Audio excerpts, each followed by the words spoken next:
Canlar selamlar herkese. Ben Age of Tactics. Bu videoda Age of Empires Mobile dahilindeki tüm kahramanların hangi sezonda geldiklerini size tüm detaylarıyla tablolar desteğiyle anlatıyorum.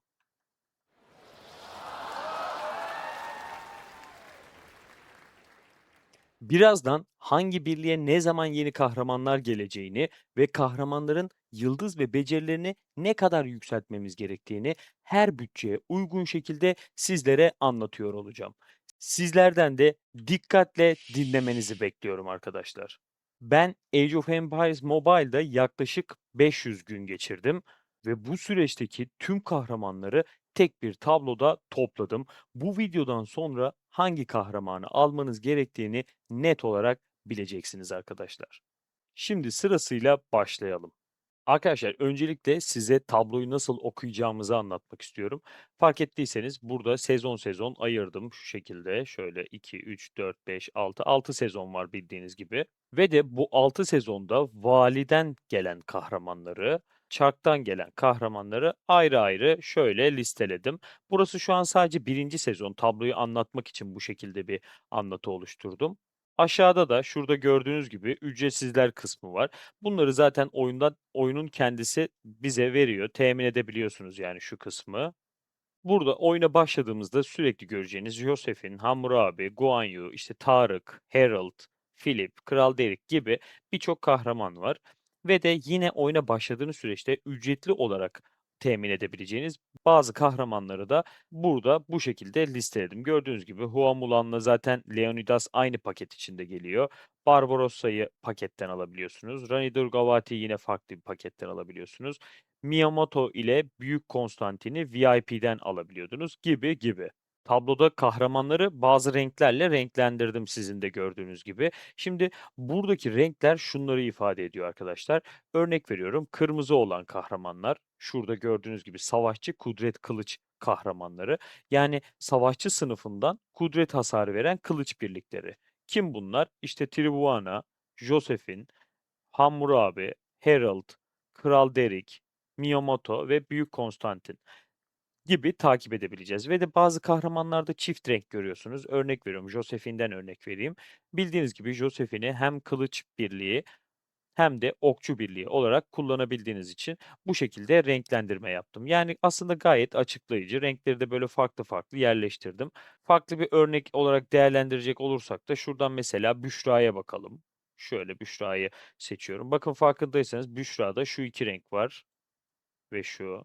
Bu da Büşra'nın Mareşal sınıfında olduğunu, kudret hasarı verdiğini ve mızrak ile süvari birliklerinde kullanılabildiğini gösteriyor. Bu sayfa sadece tabloyu özetleyebilmem ve de okuyabilmeniz için hazırladığım bir tabloydu. Şimdi birlikte detaylara girelim. Buradan ben savaşçı kudret süvari ile başlamak istiyorum. İlk ilgileneceğimiz birlik çeşidi savaşçı kudret süvari birlikleri olacak. Şimdi bildiğiniz gibi birinci sezonda oyuna başladığınızda efsanevi göreve geliş jetonlarıyla Herald ve Guan Yu'yu temin edebiliyoruz, değil mi? Bu kısım okey. Ve de Çark ile Atilla geliyor. Atilla'yı alabiliyoruz. Rani Durgavati'yi paketlerden temin edebiliyoruz. Oyunun başlangıç sürecinde. Şimdi biz bu noktada süvariyi ilerletirken nelere dikkat edeceğiz? Sizlere anlatayım. Gördüğünüz gibi sezon sezon gelen kahramanları zaten görüyorsunuz. Şu kısmı karıştırmayın lütfen. Aşağıdakiler az önce de söylediğim gibi daima alabileceğimiz, temin edebileceğimiz kahramanlardı. Birinci sezonda gördüğünüz gibi 3 farklı çark gelecek. Neden 3 farklı çark geleceğini söylüyorum. Bakın şöyle 6 hero birden gelecek. 1, 2 ve 3 şekilde gelecekler. 3 farklı çark gelecek. Biz eğer savaşçı kudret süvariye fokuslanacaksak çarktan Atilla'yı almamız gerekiyor. Bu kısımları zaten yeni başlayanlara özel serimde anlatmıştım.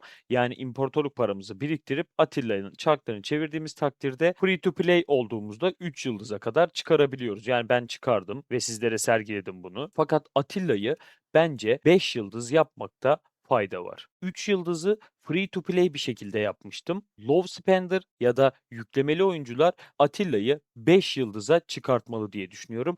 Ama bence bu çarkta acele etmeye gerek yok arkadaşlar. Sebebini birazdan açıklayacağım. Şimdi birinci sezonda eğer Atilla'ya tüm imparatorluk paralarımızı yüklenirsek Burada çok fazla imparatorluk parası kaybetmiş olacağız ve de imparatorluk paralarını temin etmek için de sürekli paket almak zorunda kalacağız. Bu sürekli paket alımından sizi kurtaracağım.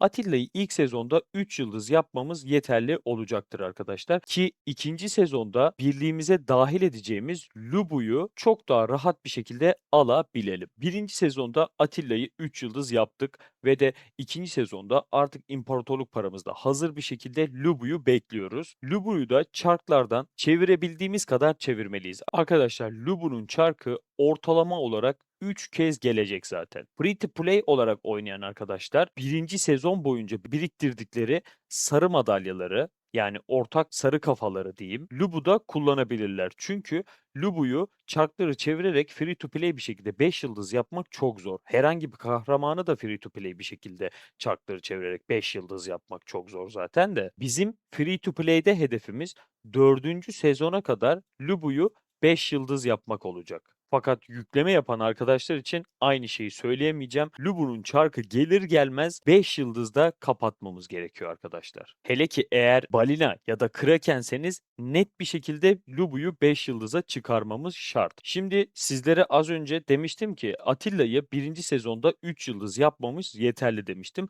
Neden böyle söyledim? Çünkü 3. sezon dahilinde Kahraman Seferi kısmına Atilla geliyor ve burada çok ufak yüklemelerle hatta direkt kaç doruk olduğunu söyleyeyim. 299 doruk ile Kahraman Seferi'ni her hafta alabiliyorsunuz ve her hafta 24 tane Atilla madalyası temin edebiliyorsunuz. Şimdi şöyle düşünün. Zaten Atilla'mız 3 yıldız ve de bize gerekli olan 4. ve 5. yıldız var. 4. yıldızda toplamda 150, 5. yıldızda ise 270 madalyaya ihtiyacımız oluyor. Toplam ihtiyacımız bu durumda 420 madalya demek. Her hafta 24 tane aldığımızı düşünürsek de 18 hafta falan demek. Şimdi bu biraz uzun bir süreç. 18 hafta bildiğin 4-5 ay. Şimdi siz buradaki değerlendirmenizi yapıp birinci sezondaki Atilla'nın yıldız miktarını ya da Atilla madalyası miktarını istediğiniz düzeye çekebilirsiniz. Fakat şunu söylemeliyim ki 3. sezondaki Kahraman Seferi'nden almak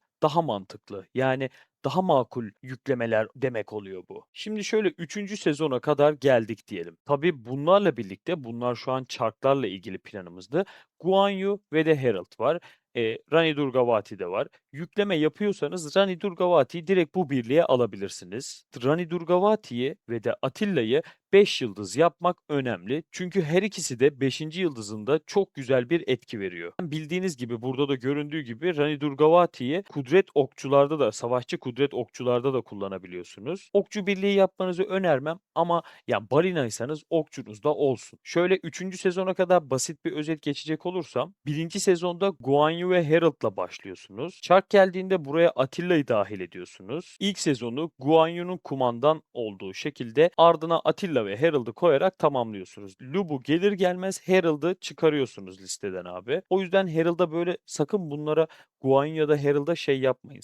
Ortak sarı madalyalarınızı harcamayın. Harcayacaksanız Lubu geldiğinde Lubu'ya harcarsınız. İkinci sezon ve üçüncü sezon dahilinde Lubu, Guan Yu ve Atilla birliğini kullanıyorsunuz. Sırasıyla Lubu, Guan Yu, Atilla. Tabi Rani Durgavati'niz varsa da Rani'nin varlığında Guan Yu hiç olmuş oluyor. Yine sırasıyla Lubu, Atilla, Rani Durgavati birliğiyle devam edebilirsiniz. Şimdi burada en iyisi hangisi derseniz ilk 3 sezon dahilinde tabii ki Lubu, Atilla, Rani Durgavati. Fakat Rani'yi alamıyorsak da Lubu, Guan Yu, Atilla'ya razıyız dostlarım. Şimdi 3. sezona kadar vaziyet bu. Peki 3. sezondan sonra ne yapacağız? Yine beraberce şöyle izleyelim. Şuradan ayırmıştım. Şöyle kaldırayım bunları da. Siz eğer tek birliğe fokuslanıyorsanız sezon 4'te gelen Timur bildiğin veli nimet. Neden? Sezon 3 boyunca bakın chartlarda imparatorluk paranızı harcayacağınız hiçbir şey yok. Bomboş. Sezon 4'e kadar Timur için imparatorluk paranızı biriktirebilir oluyorsunuz. Peki ben Timur'u savaşçı kudret okçuda mı ya da savaşçı kudret süvaride mi kullanacağım derseniz savaşçı kudret süvaride kullanmanızda fayda var arkadaşlar. Timur bu birliğin ilerleyen süreci için kesinlikle önemli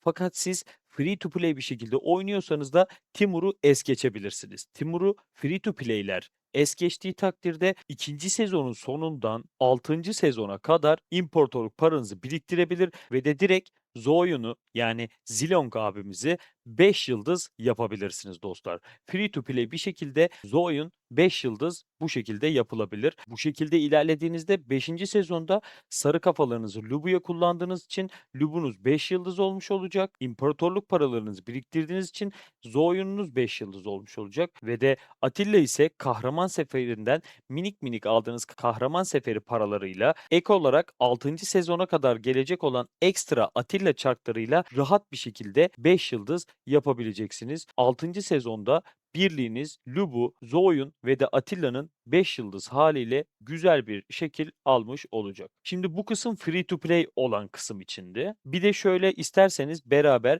ufak yatırım yapanlar neler yapabilir diye bakalım. 3. sezondan sonra yükleme yapanlar Timur'u direkt alsın abi. İmparatorluk paralarını burada kullansın ve de Timur'u arttırabildiği kadar arttırsın. Çünkü Zoyun'la birlikte Timur çok güzel bir etki sağlayacak. Arkadaşlar bu arada devamlı olarak bakın farkındaysanız Vlad'ı es geçiyorum. Neden es geçiyorum? Çünkü buradan da gördüğünüz gibi Vlad Savaşçı Kudret Mızrak Birliği'ne dahil olacak. Tabii ki Savaşçı Kudret Süvari'de de kullananlar var. Lubu, Timur ve de Zoyun üçlüsü, Lubu Vlad Zoyun üçlüsünden daha kuvvetli olduğu için Vlad'ı biz Savaşçı Kudret Mızrak Birliği'mizde kullanacağız. Yani anlayacağınız yükleme yapan arkadaşlar Lubu, Atilla, Timur'la devam edecek. Daha sonra Atilla'dan vazgeçip yerine Zoyun'u koyacak. Tek birlik yaptığınız takdirde bunları yapmanız çok kolay olacak. Fakat çift birlik durumlarını da birazdan sezon sezon kahramanları gösterdiğimde değerlendireceğiz. Arkadaşlar Savaşçı Kudret Süvari için planlarımız bu şekildeydi. İsterseniz şimdi bir sonraki birliğimize geçiş yapalım. Kılıç Birliği ile devam edelim. Kılıç Birliği'nde gördüğünüz üzere Süvari Birliği'ne göre çok daha fazla sayıda kahraman görünüyor.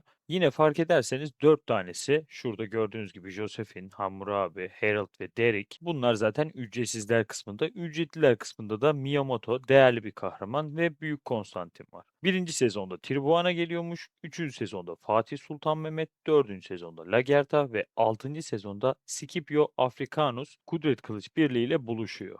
İkinci sezonda da Yodit geliyor. Atladım sanırım. Şimdi arkadaşlar bu birliğe başladığınızda zaten kılıç birliği olarak Josephine, Hammurabi, Herald'ı kullanmıyoruz. Süvari'de kullandığımız için ve Kral Derik'te ilk birliğimizi oluşturabiliyoruz oyun başlangıcında. Akabinde Çark ile Tribuana geliyor. Tribuana'yı temin edebiliriz. Bu birliğe dahil edebiliriz ve de direkt olarak yine oyunun en başında Miyamoto'yu VIP'den satın alarak güçlü bir kılıç birliği oluşturmaya başlayabiliriz. Miyamoto Musashi kumandan olarak kullanılıyor. Burada bir diğer kumandan olarak kullanabileceğiniz Yodit var. Şöyle göstereyim. Şöyle K'lar kumandan olsun. Miyamoto Yodit'ten daha iyi bir kumandan. Direkt olarak bunu söyleyebilirim. Burada bizim için fark şu olacak. Miyamoto yüklemeli hesaplar Miyamoto'dan devam edebilir. Yodit ise free to play oyuncular genelde Yodit tercih edebilir. Yani bu anlatacağım planda tek fark Yodit ile Miyamoto arasında olabilir arkadaşlar. Eğer oyun başında Miyamoto'yu VIP'den alırsanız ki yükleme yapacakları için bence çok mantıklı çünkü çok ucuz ufak miktarda doruk paraları harcayarak Miyamoto'yu çok yüksek noktalara getirebiliyorsunuz. Çark ile de Tirbuana'yı alarak Miyamoto'nun arkasına koyabilirsiniz. Diyelim Miyamoto'yu almadık. Biz free to play bir hesabız.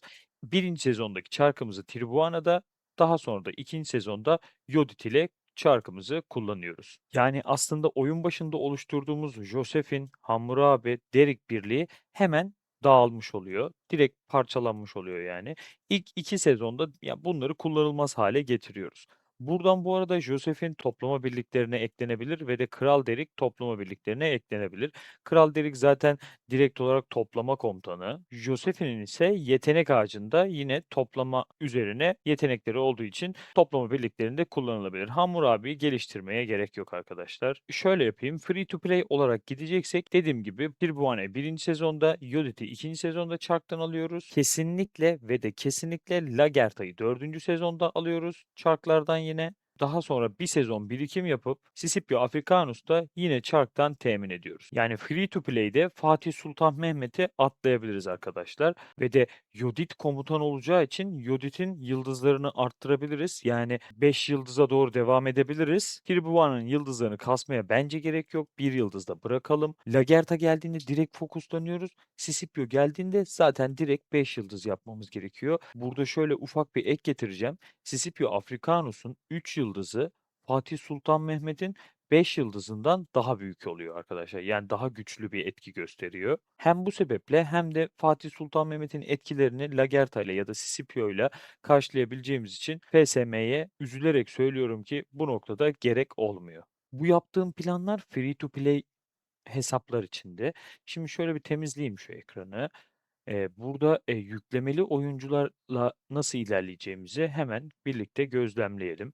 Şimdi yüklemeli oyuncularla zaten Miyamoto Musashi'yi direkt olarak almamız gerekiyor arkadaşlar. Bunu oyun başında hemen 5 yıldız yapabiliriz. Ben acele etmeyeceğim diyorsan 3 yıldız yap. İlerleyen süreçte yani ikinci sezonun sonuna doğru da 5'e doğru çek ama. Çünkü yani oyun başından güzel bir etki göstermiş olursun Miyamoto'yu 5 yıldız yaparsan. Zaten Miyamoto'yu 5 yıldıza kadar VIP'den arttırdığın durumda artık Büyük Konstantin'i de doruk parasıyla elde edebilir oluyorsun. Fakat bunu bir elde etmeyelim, bir kenarda kalsın. Biz Miyamoto'nun peşine direkt olarak Tribuana'yı çarklardan alıyoruz ve de 3 yıldıza kadar kasıyoruz. 3 yıldız yeterli olacaktır. Miyamoto'yu aldıysak Yodit'i kesinlikle almıyoruz. Direkt olarak atlıyoruz. Bu noktada şöyle bir problemle karşılaşıyoruz aslında. Şimdi farkındaysanız birliğimiz Miyamoto, Tribuana ve yani Joseph'in mi, Hammurabi mi, Derrick mi gibi bir soru doğuyor. Buna takılmak istemeyenler ya da, bu konuda server'da diğerlerine karşı ezildiğini düşünenler Büyük Konstantin'i bu noktada alabilirler. Fakat bence Büyük Konstantin'e hiç gerek yok. Çünkü birliğimizden çok hızlı bir şekilde ayrılacak bir kahraman. Konstantin yerine biraz daha sabır gösterip Fatih Sultan Mehmet elde edilebilir. 3 yıldıza kadar kasılabilir. 5'e yine gerek olduğunu düşünmüyorum ben. Çünkü Lagertha geldiğinde direkt olarak FSM'nin yerine geçecek ve Lagertha'mızı 5 yıldız yapmamız şart olacak. Bu durumda Miyamoto'muz 5 yıldız, Tribimiz 3 yıldız ve Lagertha'mız 5 yıldız olarak bir birlik oluşturmuş olacağız. Neden Tribuana'yı 3 yıldız yapıyorum? Yani eli geniş bir yüklemeli hesapsanız eğer, yani yüklemeleriniz biraz daha sağlamsa tabii ki Tribuana'yı 5 yıldız yapabilirsiniz. Fakat ilerleyen süreçte Scipio Africanus gibi bir şey geleceği için çok da 5 yapmaya gerek olduğunu düşünmüyorum. Ama siz serverda boy gösteren bir hesapsanız da kesinlikle ulaşmanız gereken budur. Miyamoto 5, Tribuana 5, Lagertha 5. Fakat bu 5 yıldız konusunu Fatih Sultan Mehmet için aynı şeyi söyleyemeyeceğim. Çünkü zaten farkındaysanız Lagertha ile ardı ardına gelen sezonlarda geliyor. Fatih Sultan Mehmet'i 3 yıldız yapıp bir sonraki sezonda elimden çıkaracaksam hiç imparatorluk parası harcamayayım daha iyi. Yüklemeli hesaplara tavsiyem abi kahramanları açın. Yani çarklardan açın, elinizde kalsın. İlla ki bir gün bir noktada işimize yarayabilir. Çünkü bakın burada gördüğünüz gibi Fatih Sultan Mehmet bir noktada da savaşçı birliklerinin kudret hasar veren okçu birliklerine dahil olabiliyor. Josephin'le Kral Delik de aynı şekilde dahil oluyor fakat okçularda Josephin'le Kral Delik'i kullanmayacağız. Şimdi birliği bu noktaya getirdik. Artık Miyamoto'muz, Tribhuvan'ımız ve Lagertha'mız 5 oldu diyelim. Bu aslında biraz da gerekli. Sağlam bir hesapsanız bu bir noktada gerekli. Çünkü 4. sezonda mızrak birlikleri biraz daha rövaşta oluyor ve kılıç birliğiyle onu devirmeniz daha kolay olacaktır arkadaşlar. Bu şekilde bir sezon boyunca takıldıktan sonra Scipio Africanus geliyor ve Scipio Africanus gelir gelmez 5 yıldız yapıyorsunuz. Arkadaşlar bu arada çark ile bir kahramanı 5 yıldız yapmak, ya bunu sadece ortalama olarak söylüyorum. 700 bilemediniz 800 imparatorluk parasına 800 bin K yani bunlar. İmparatorluk parasına 5 yıldıza direkt olarak kahraman çekilebilir. Zaten yüklemeli hesaplar için bu imparatorluk parası miktarları çok da problem olmayacaktır. Kudret hasar veren kılıçlı birliklerimiz için de anlatacaklarımız bu kadardı. Bir sonraki kıtamızla ilgilenelim şimdi. Şöyle geçiyorum. Okçular. Geldik Huamulan'a, Atilla'ya, Bellovu'ya ve de en son sezon gelen Alparslan'a. Şuradan kalemimizi alalım. Şöyle çok fazla renk yok. Ha varmış. Bunda da ne renk kullanalım? Yeşil. Bunda da pembe kullanalım. Şimdi arkadaşlar farkındaysanız birinci sezonda ya Miyamoto'yu yapabiliyorduk kumandan olarak ya da Miyamoto'yu. Yani farklı bir kumandan yoktu. Şimdi Huamulan'da kumandan olarak geldiği için direkt olarak herkes bunu çekmeye başlıyor. Yani satın almaya başlıyor. Huamulan'ı alanlar genelde sadece birinci sezon güzel bir etki gösteriyor. İkinci sezon Lubu gelince Huamulan'ın havası sönüyor abi. Fakat bir noktada da bazıları için Huamulan daha doğrusu Okçu Birliği de gerekli. kimler için gerekli? Balina ya da kraken olanlar için ya da server'da etkili olan kişiler için Okçu Birliği de tabii ki gerekli. Şimdi Okçu Birliği'nde Huamulan var demiştik zaten. Huamulan'ı aldık farz edelim. Mulan'ın arkasına Rani'yi ve de Atilla'yı koyabiliriz. Atilla'yı çarktan temin edebiliriz. Rani'yi de günlük paketlerde vardı sanırım Rani'de. Oradan temin edebiliriz. Huamulan, Rani, Atilla ile birinci sezonu güzel bir şekilde geçirebiliriz. Mulan bu arada eğer alacaksınız kesinlikle 5 yıldız olmalı. Zaten Atilla ve Rani'nin 5 yıldız olması gerektiğini söylemiştim. Çünkü beşinci yıldızda kazandıkları becerileri gerçekten çok etkili. Şimdi diyelim ki birliğimiz Mulan, Rani ve Atilla'dan oluşuyor. İkinci sezonda Bellavu geliyor. Ne yapacağım bu Bellavu'yu? Atilla'yı mı çıkaracağım, Rani'yi mi çıkaracağım sorusu biraz zor bir soru. Fakat bana kalırsa buradan Rani çıkarılmalı. Rani birlikten çıkarılmalı ve yerine Bellavu girmeli. Yani ikinci sezonda Mulan, Bellavu, Atilla sırasıyla bu arada Mulan, Bellavu, Atilla birliğimiz etki gösterecek. Bellavu komutan olarak kullanılabilir bu arada. Aynı Mulan gibi. Sadece ikisi varken yani Bellavu ve Mulan varken Mulan'ın komutanlığı daha etkili olacaktır arkadaşlar. Üçüncü sezonda bu arada şu an yükleme yapan oyuncular için konuştuğumuzu unutmayalım. Yani bu noktada hepsi 5 yıldız olmalı. Yani hepsini 5 yıldıza bir şekilde kasmalıyız. Çünkü şöyle, zaten farkındaysanız çok fazla komutan yok. Burada biz Josephine ile şeyi saymayalım. Josephine'le eee Derry'i saymadığımız takdirde zaten geriye 7 tane komutan kalıyor. Timur da bu arada bence okçu olmaması gerekiyor. Okçuda çok etkili olduğunu görmedim. Yani 6 tane kahraman kalıyor. Zaten bu 6 kahramanın ikisi şuradan da az önce de bildiğiniz gibi Rani ile Atilla süvaride kullanılan kahramanlardan. Atilla kesinlikle süvaride olmalı bence bu arada. Atilla'yı da çıkarsak zaten geriye 5 tane kahraman kalıyor. Şimdi az önce söylediğim şeyi unutmayalım. Biz Mulan, Rani, Atilla, Bellavu dörtlüsünde Rani'yi elemiştik. Fakat şimdi de Atilla'yı süvaride kullanmamız gerektiğini söylüyorum. Yani burada aslında bir vazgeçiş ortaya çıkıyor. İkisinden birine doğru yönelmek gerekiyor yani. Tabii ki de bu arada Mulan, Bellavu, Durgavati üçlüsü de iyi olacaktır ama Atilla daha etkili olacağı için burada olması gerektiğini söylüyorum ben. Bu karmaşayı aslında çok da fazla yaşamayacağız. Çünkü zaten bir sonraki sezonda, üçüncü sezonda Fatih Sultan Mehmet gelecek ve bildiğiniz gibi Fatih Sultan Mehmet'i biz az önce söyledik. Kılıçlılarda tercih etmiyorduk. Yani çok da tercih edilesi bir isim değildi. Bir sonraki sezonda Lagert'a geldiği için. Buraya alınabilir ve bence alınmalı da. Fatih Sultan Mehmet de temin edildiğinde Huamulan, Bellavu ve FSM birliğimiz olmuş oluyor. Bu üçlüyle güzel bir ilerleme sağlayabiliriz. Tabii ki de böyle şey için söylüyorum bunu. Okçu ile okçuyu kapıştıracaksanız güzel bir ilerleme sağlayabilirsiniz. Çünkü Mulan birliği üçüncü sezondan sonra biraz düşüyor. Yani nerf geliyor. Mulan'a nerf gelince birlik bayağı etkisini kaybediyor. Üçüncü sezondan sonra diyelim.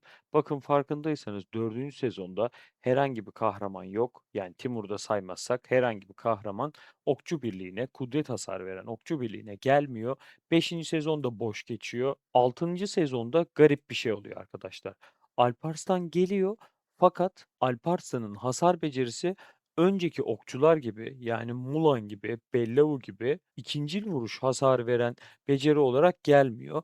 İkincil vuruşlar burada Bellavu ve Mulan olarak belirlenirken Alparslan ise bize aktif beceri olarak geliyor. Aktif beceri hasarı veren bir komutan geliyor karşımıza. Bu da bence şu demek oluyor. Arkadaşlar ilerleyen sezonlarda Alparslan'ın komutasında yeni bir aktif hasar veren okçu birliği oluşacakmış gibime geliyor. Alparslan geldiğinde bu arada Mulan artık devre dışı kalıyor arkadaşlar. Burada yapacağınız üçlü Alparslan, Bellavu ve FSM olmuş oluyor.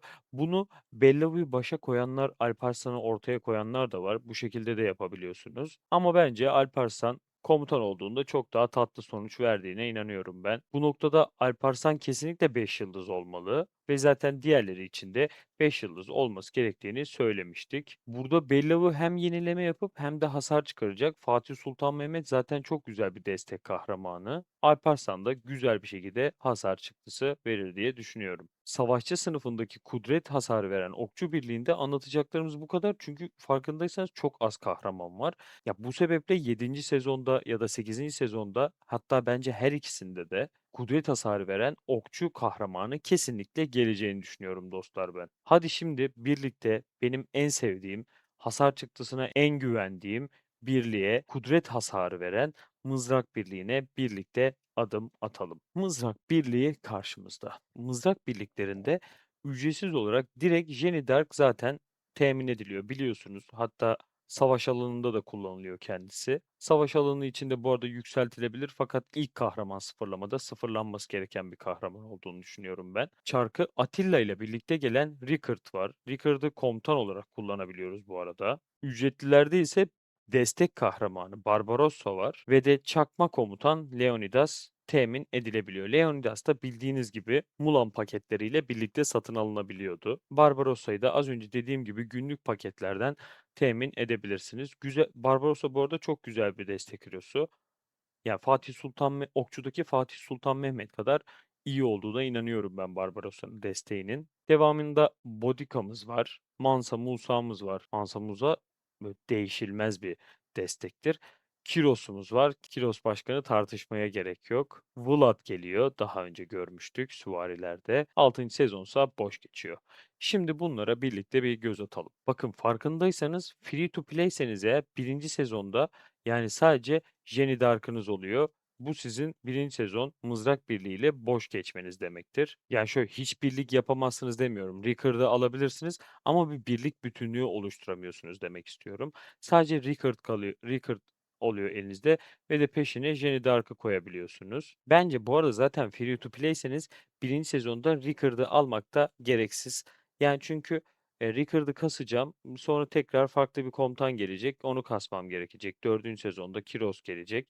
Onu kasmam gerekecek. Hiç gerek yok. Hiç kasmayayım bunu.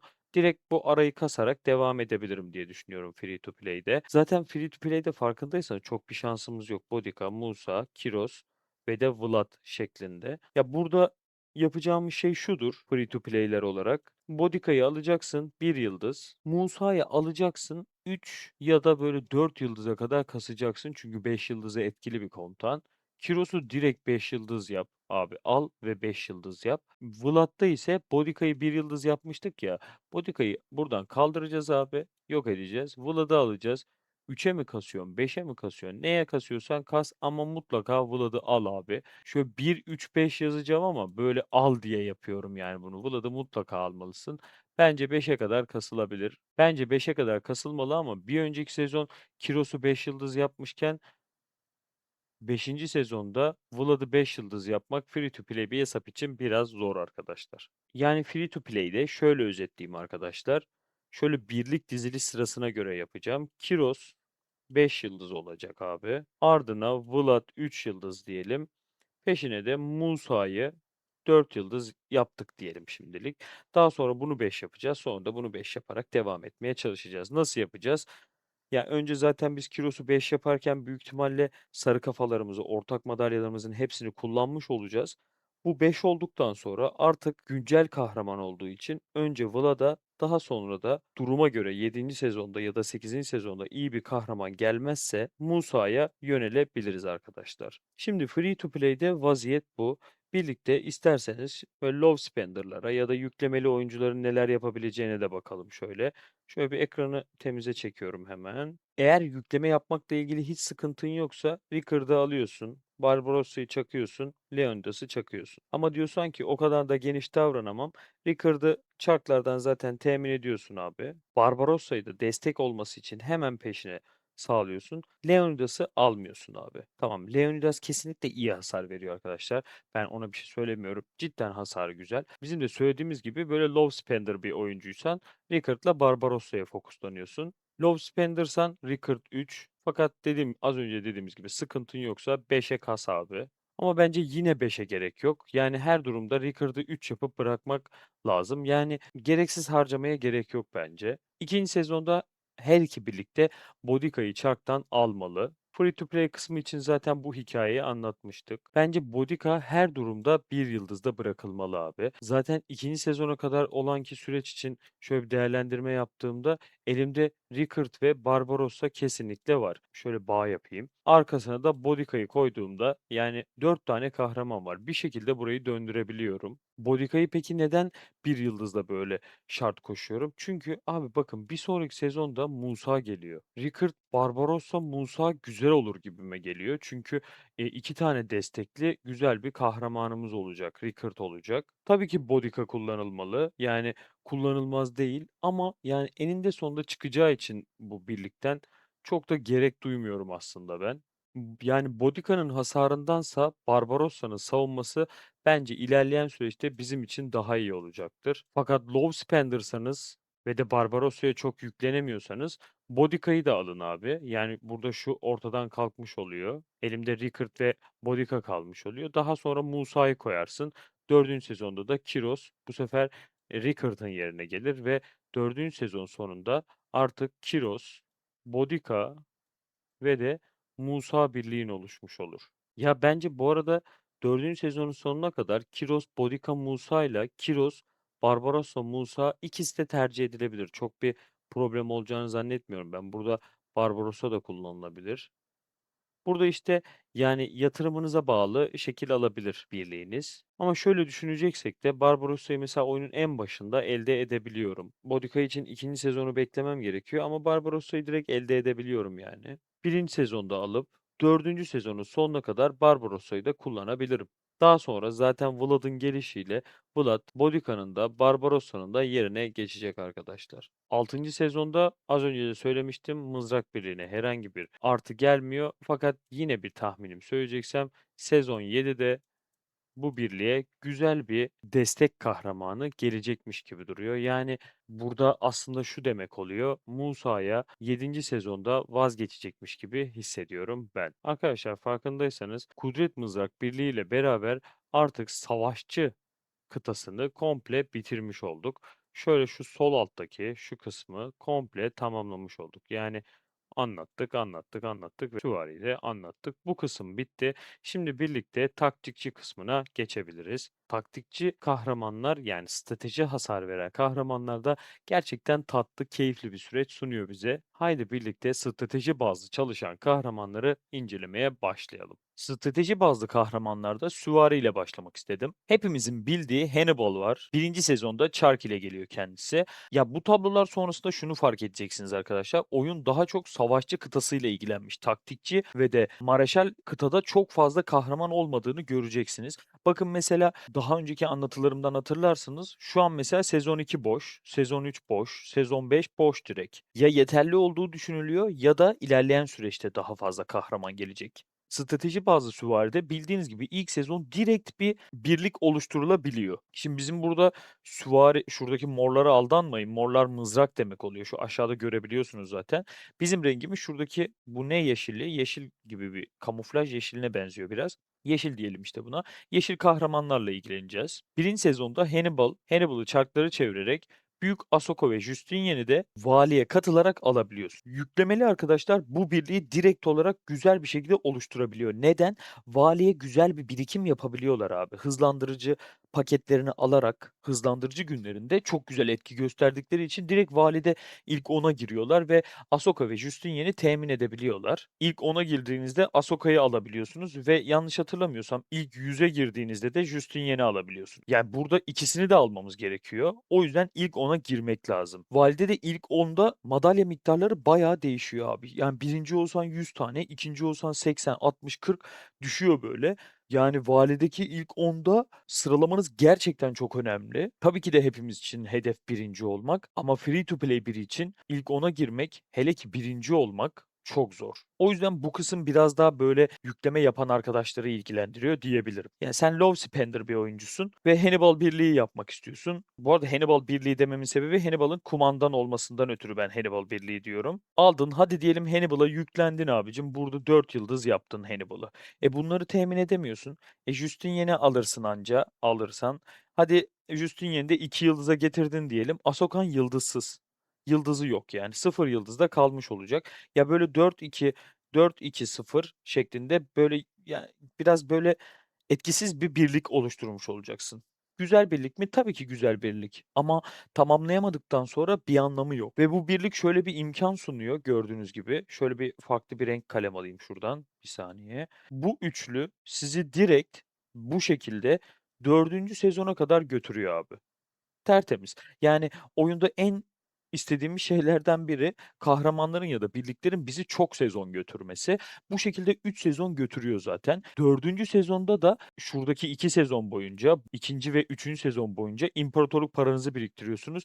Dördüncü sezonda da Belisarius'u 5 yıldız yapmak herkes için çok ihtimalli abi ve Belisarius kumandan olarak geliyor. Yani yükleme yapmak ya da yapmamakla ilgili değil bu. Herkes bunu 5 yıldız yapabilir. Eğer tabii ki de buna fokuslandıysa, yani bu birliğe fokuslandı. Ben, işte, dördüncü sezona kadar Belisarius'u bekleyeceğim diyorsa 2 ve üçüncü sezonda imparatorluk parasını harcamadan Belisarius'u 5 yıldıza çıkarabilir. Yine aslında güzel bir etki olmuş oluyor. Bu sefer birliğimiz tabii ki de değişiyor. Birliğimiz farklı bir şekil almış oluyor. Burada şöyle bir birlik oluşturmuş oluyoruz dördüncü sezondan sonra. Birliğimiz buna dönüşüyor. Belisarius kumandanlığında demiştik. Hannibal artık etkisini kaybetmiş oluyor fakat Hannibal'a, yani, etkisini kaybediyor diye şöyle bir şey söylemiyorum. Ya, arkadaşlar 3-4 sezondan bahsediyoruz. Şu an mesela ben yeni başlayanlara özel olan seride üçüncü sezona daha yeni girdik ve 120 gündür falan oynuyoruz. Şöyle bir şey söyleyemeyeceğim. İşte, Hannibal'a 1 yıldız yapın çünkü dördüncü sezonda Belisarius geliyor gibi bir şey asla söyleyemem. Çünkü birlik kumandansız kalıyor yani. O yüzden Hannibal'a da yüklenmek lazım. Geldik dördüncü sezona. Belisarius'u da aldık diyelim. Artık az önce dediğim gibi birliğimiz şu şekli aldı. Şöyle güzel bir imkân var. Bir sezon daha birikim yapıp gelip buradan Dejen Geom'u çekebiliyoruz. Gerçekten çok tatlı bir destek hero'su bu arada. Buna DJG mi desek ya, direkt böyle kısaltma yapalım. Şöyle DJG şeklinde bir kısaltması olsun bunun. Çok böyle DJG gibi oldu. Bana kalırsa Fatih William'ı almaya gerek yok. Ya, abi, böyle, hani, vali kahramanları diyoruz, genelde çok etkili diyoruz ama Fatih William bana hiç etkili gelmedi. Altıncı sezonda DJG'nin de gelmesiyle beraber Justinian devre dışı kalmış oluyor abi ve sezon 6'da DJG'yi de artık almamızla birlikte Belisarius, DJG ve Ahsoka kalmış oluyor. Justinian'e veda ediyoruz. O zamana kadar bu arada ara ara gelen valilerle, yani benim 110. server'daki hesabımda öyle olmuştu. Ara ara gelen valilerde böyle, hani, bir valinin ana kahramanı oluyor. Örnek veriyorum, Büyük Ahsoka gibi. Bir de yedek sandık yapıyor ya orada, hani, açtığında bundan da 100 tane alabiliyorsun falan gibi.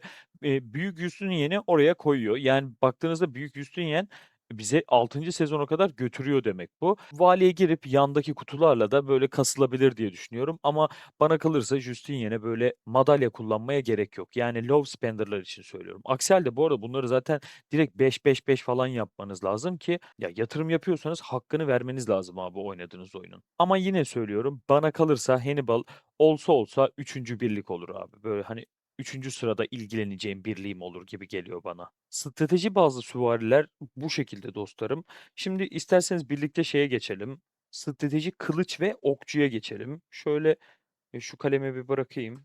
Şöyle geçelim. Arkadaşlar burada bakın, strateji kılıç ve strateji okçuyu birlikte anlattım çünkü çok ortak var. Ortak olmayanlar da var. Şöyle Sun Tzu, Kanuni Sultan Süleyman, işte 4. Filip ya da Kraliçe Seondeok da böyle ortak değil. Ama böyle bir arada anlatmak istedim. Çünkü size de dediğim gibi oyun savaşçı kıtasına çok fazla kahraman çıkarmış. Taktikçiye bakın. Ekranda görüyorsunuz. Bunları ayrı ayrı anlatsam ekranda bir şey kalmayacak yani. Ben de bu şekilde ikisini bir arada anlatmak istedim. Buyurun şöyle birlikte ilgilenelim. Burada, 2 farklı konuya değineceğim için biraz kafanız karışabilir ama odaklandığınız takdirde anlaşılmayacak şekilde anlatmam ben zaten. Şöyle kırmızı rengini seçtim. İlk sezonda Sun Tzu'yu çarktan alabiliyorsunuz ve de dördüncü Filip'i temin ederek taktikçi strateji kılıç birliğini oluşturabiliyorsunuz, başlayabiliyorsunuz. Sun Tzu 6. sezonda mıydı, beşinci sezonda mıydı? Güzel bir etki göstermişti daha sonra. Yani bu ilerleyen süreçte, adım adım ilerleyen süreçte bir nerf yemişti. Daha sonra burada güzel bir buff yedi ve böyle güzel bir seviyeye çıkmıştı. Ama kimse ilgilenmediği için de öyle geride kalan bir birlik haline geldi. Yani şimdi, baktığınız gibi Sun Tzu bu arada kumandan bir kahraman. Baktığınızda ilk sezon dahilindeki çarklarda Sun Tzu'yu alacağıma abi Atilla alırım, Rickard alırım, ne bileyim başka bir şey alırım. Bunu almak bana çok gelmiyor gibi. Çünkü üçüncü sezonda birlik komple gidecek. Yani dördüncü Filip'i de kullanamayacağız, Sun Tzu'yu da kullanamayacağız. Böyle birliği yok edeceğiz yani. O yüzden çok gerek yok gibi Sun Tzu kazmak. Bana böyle çok mantıklı gelmiyor. Bu arada ikinci sezona geçince de Theodora gelecek. Theodora nasıl geliyor? Kahraman seferine geliyor Theodora. Kahraman seferinden bu arada kahraman kasmak çok mantıklı arkadaşlar. Atilla'da da söylemiştim. Atilla'da üçüncü sezonda düşüyordu kahraman seferine. Theodora ikinci sezonda düşüyor abi. Dediğim gibi sadece 299 doruk parasına 24 madalyasını alabiliyordunuz. Yani her hafta aldığınız takdirde bir ayda 100 madalya demek oluyor bu. 6 ayda kahramanı fulllemek demek bu. Yani 6 ay boyunca sürekli alın demiyorum ben size.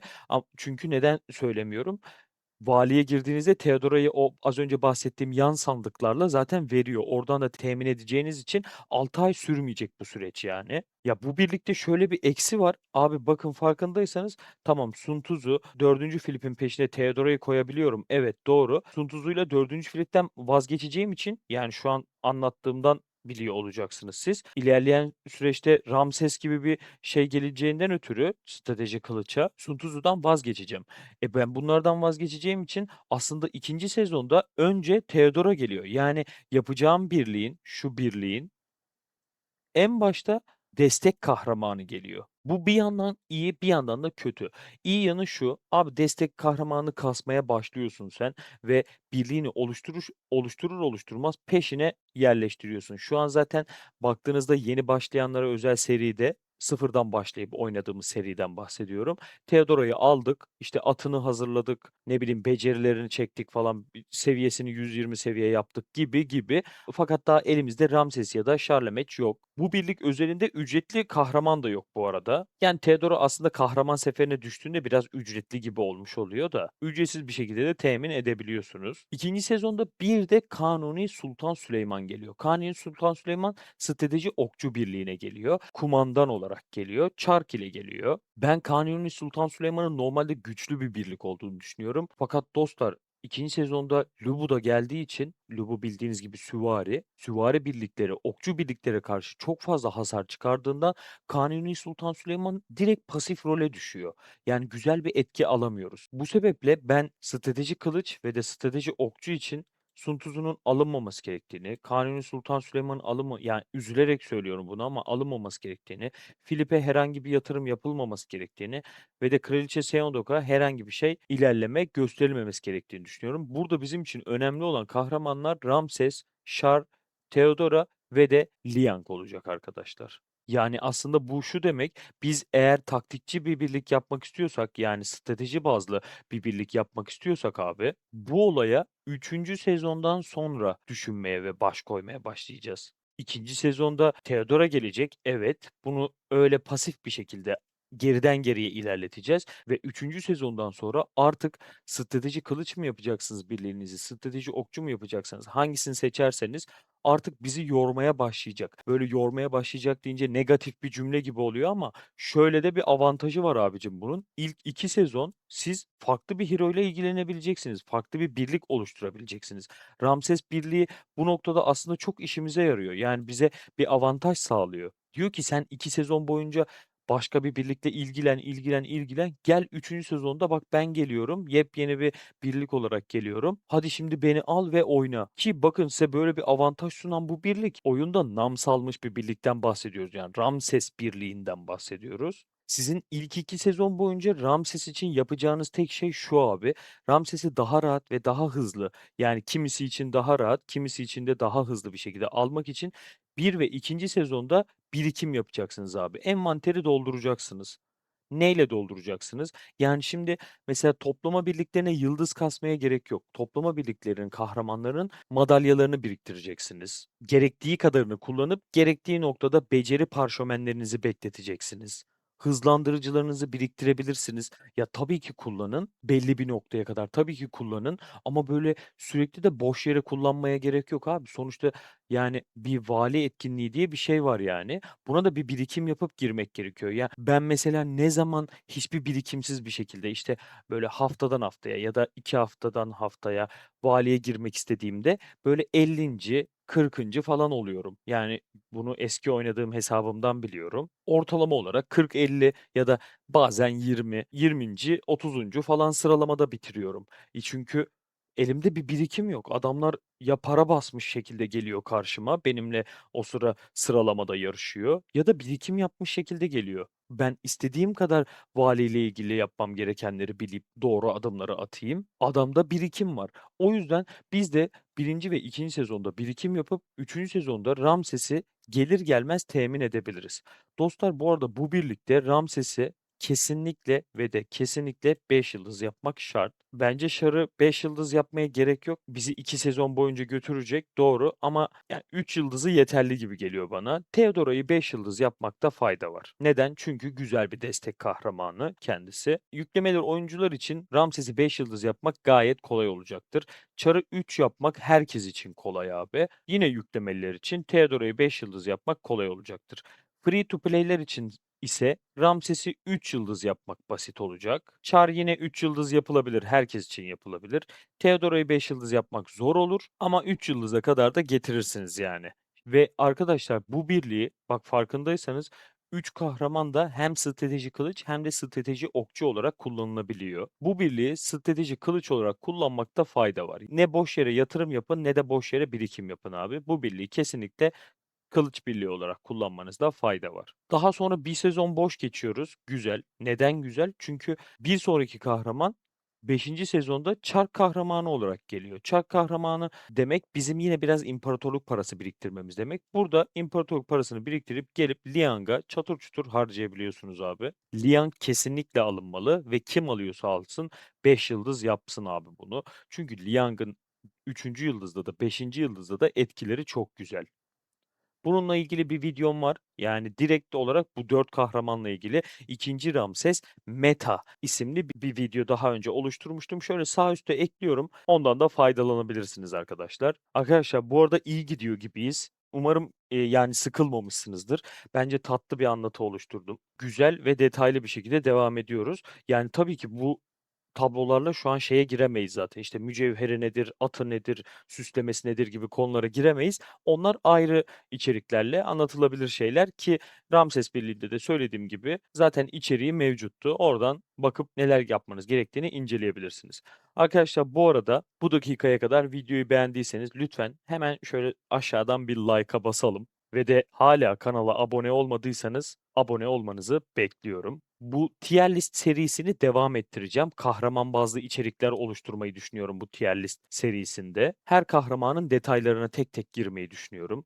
Belki kahramanın geçmişiyle ilgili bir şeylerden de bahsedebiliriz. Böyle biraz da tarih içerikleri gibi olur. Tatlı olur gibime geliyor. Bu serinin ilk videosu olacak. Part 1 olarak paylaşacağım zaten bu videoyu. Sizler de göreceksiniz. Akabinde gelecek videolarda yine hepimiz için etkili videolar olacak. Videolara böyle önce, işte, 1. sezon hero'larından başlamayı düşünüyorum. Yani, şu anlık öyle düşünüyorum. Ne yapacağım belli olmaz da en etkili kahramanlardan da başlayabilirim. Hem o, işte, bahsettiğim detaylara, işte, mücevhere, ata, süslemeye o videolarda gireceğim ve böyle tek tek kahraman bazlı gireceğim. Kısa kısa videolar olacak. Örnek veriyorum, işte 5 dakikalık, 10 dakika, 5-10 dakika arası videolar olacak yani. Güzel bir seri oluşturacağım. Strateji bazlı kılıç birlikleri ve de strateji bazlı okçu birlikleriyle ilgili anlatacaklarım bu kadar dostlar. Şimdi aşağıdan şöyle bir bakalım. Burayla ilgileniyorduk şu anda.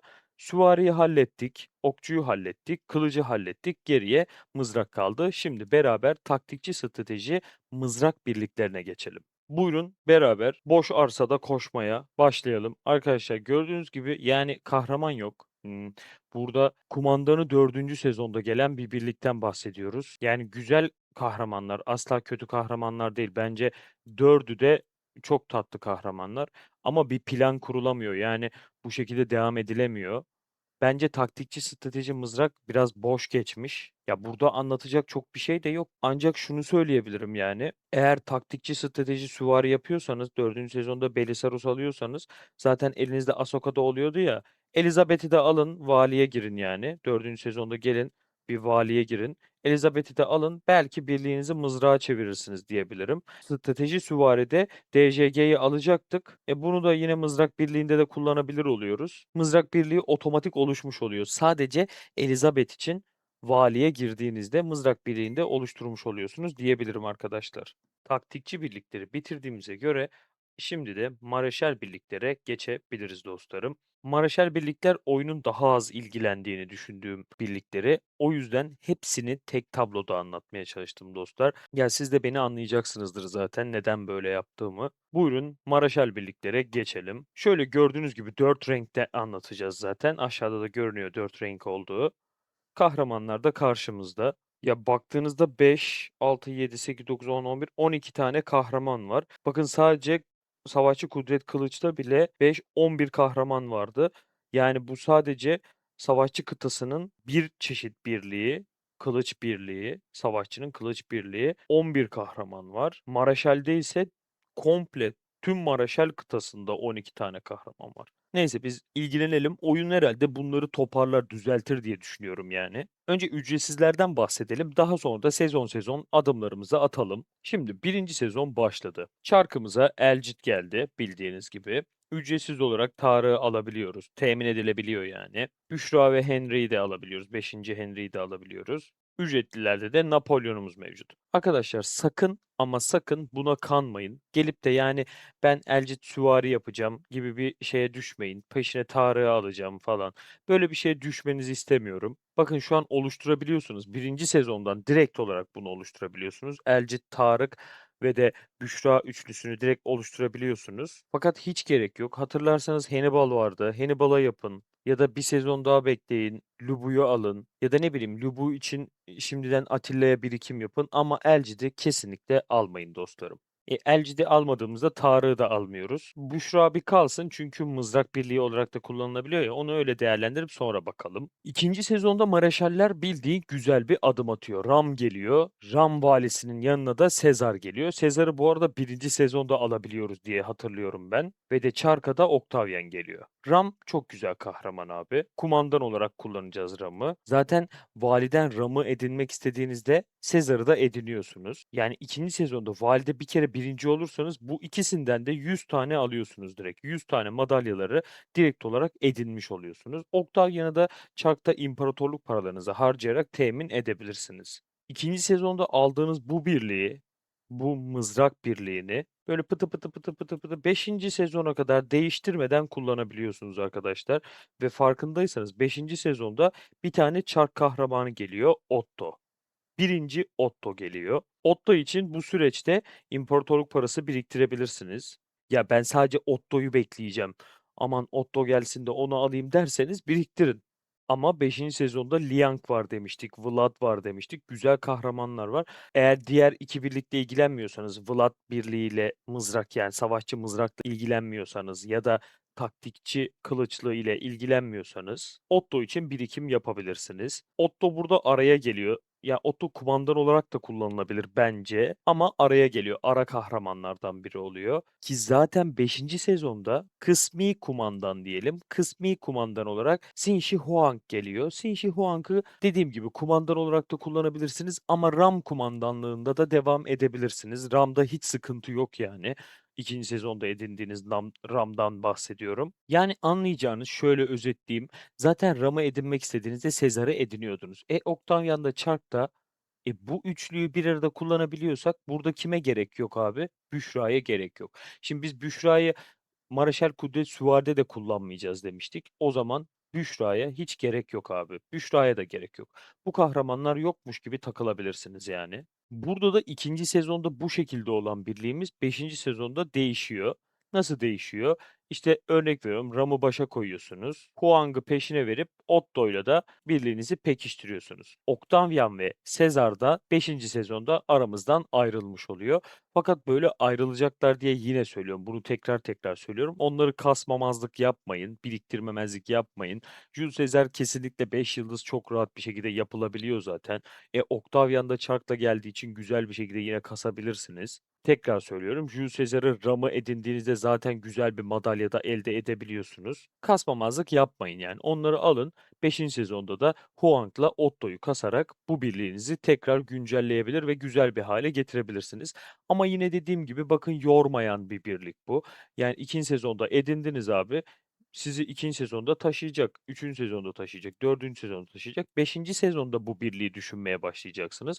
Bu çok güzel bir şey. Yani kenarda bekleyen, her zaman hazır olan bir birliğiniz var olmuş oluyor demek bu. Yapılabilir. Kesinlikle Maraşeller'de bence en çok fokuslanılabilir birliklerden biri bu. Zaten farkındaysanız çok da şansımız yok, imkan yok gibi duruyor yani. Ha, şuna geleyim. Neden Otto kumandan olabilir dedim ben. Otto'nun çünkü kumandan olduğunda çok güzel bir etkisi var abi. Birlik öldüğünde 6 saniye diri kalıyor ve kesinlikle hasar alamaz hale geliyor Otto kumandansa. Yani düşman birlikler arenada falan Otto kompuna fokuslanmışken o 6 saniye boyunca bizim diğer 4 birliğimiz adamları bildiğin saldırı halinde oluyor ve çok güzel bir etki verebiliyor. Ama bu son 6 saniye için sadece. Bence etkili olabilir. Yani böyle örnek veriyorum, 3. ya da 4. birlik olursa Otto birliği, bir ve ikinci birliğimiz Otto'nun o son 6 saniye ölümsüzlüğünde çok güzel hasar çıkarır diye düşünüyorum. Huang bu arada kesinlikle validen alıp da pişman olmayacağınız bir kahraman. Eğer bu birliği yapıyorsanız kesinlikle Huang'ı alacaksınız abi.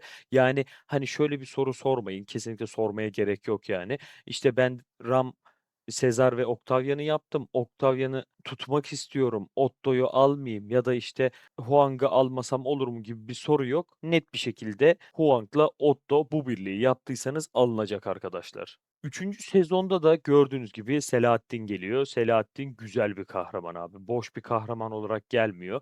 Kumandan olarak geliyor ki oyunun da birçok gönderisinde, postunda resmini görebilirsiniz. Yani oyunu Age of Empires Mobile'ı resmetmiş. Artık böyle Age of Empires Mobile'ın yüzü olmuş kahramanlardan birinden bahsediyoruz. Oyun bunu biraz geç fark etti ama bu güncel sezonda oynayan oyuncular için 5. sezonda artık Selahattin'in peşine bir kahraman getirdi. Napolyon'la Henry'yi getirdi oyuna. Yanlış hatırlamıyorsam bu senenin başında, yıl başında geldiler diye hatırlıyorum bu ikili. Oyuna daha yeni dahil oldular yani. Eğer Maraşel strateji okçu yapmak istiyorsanız Selahattin komutanlığında ya da Napolyon'la yeri değişebilir bu arada. Güzel bir birlik olabileceğine inanıyorum. Bakın, güzel bir birlik demiyorum, olabileceğine inanıyorum. Yani bu ne demek? 7. sezonda, işte 8. sezonda ilerleyen süreçte yani karşımıza güzel bir birlik çıkarabileceklerini düşünüyorum ben. Şöyle iptal ettiklerimizi şöyle bir çizelim.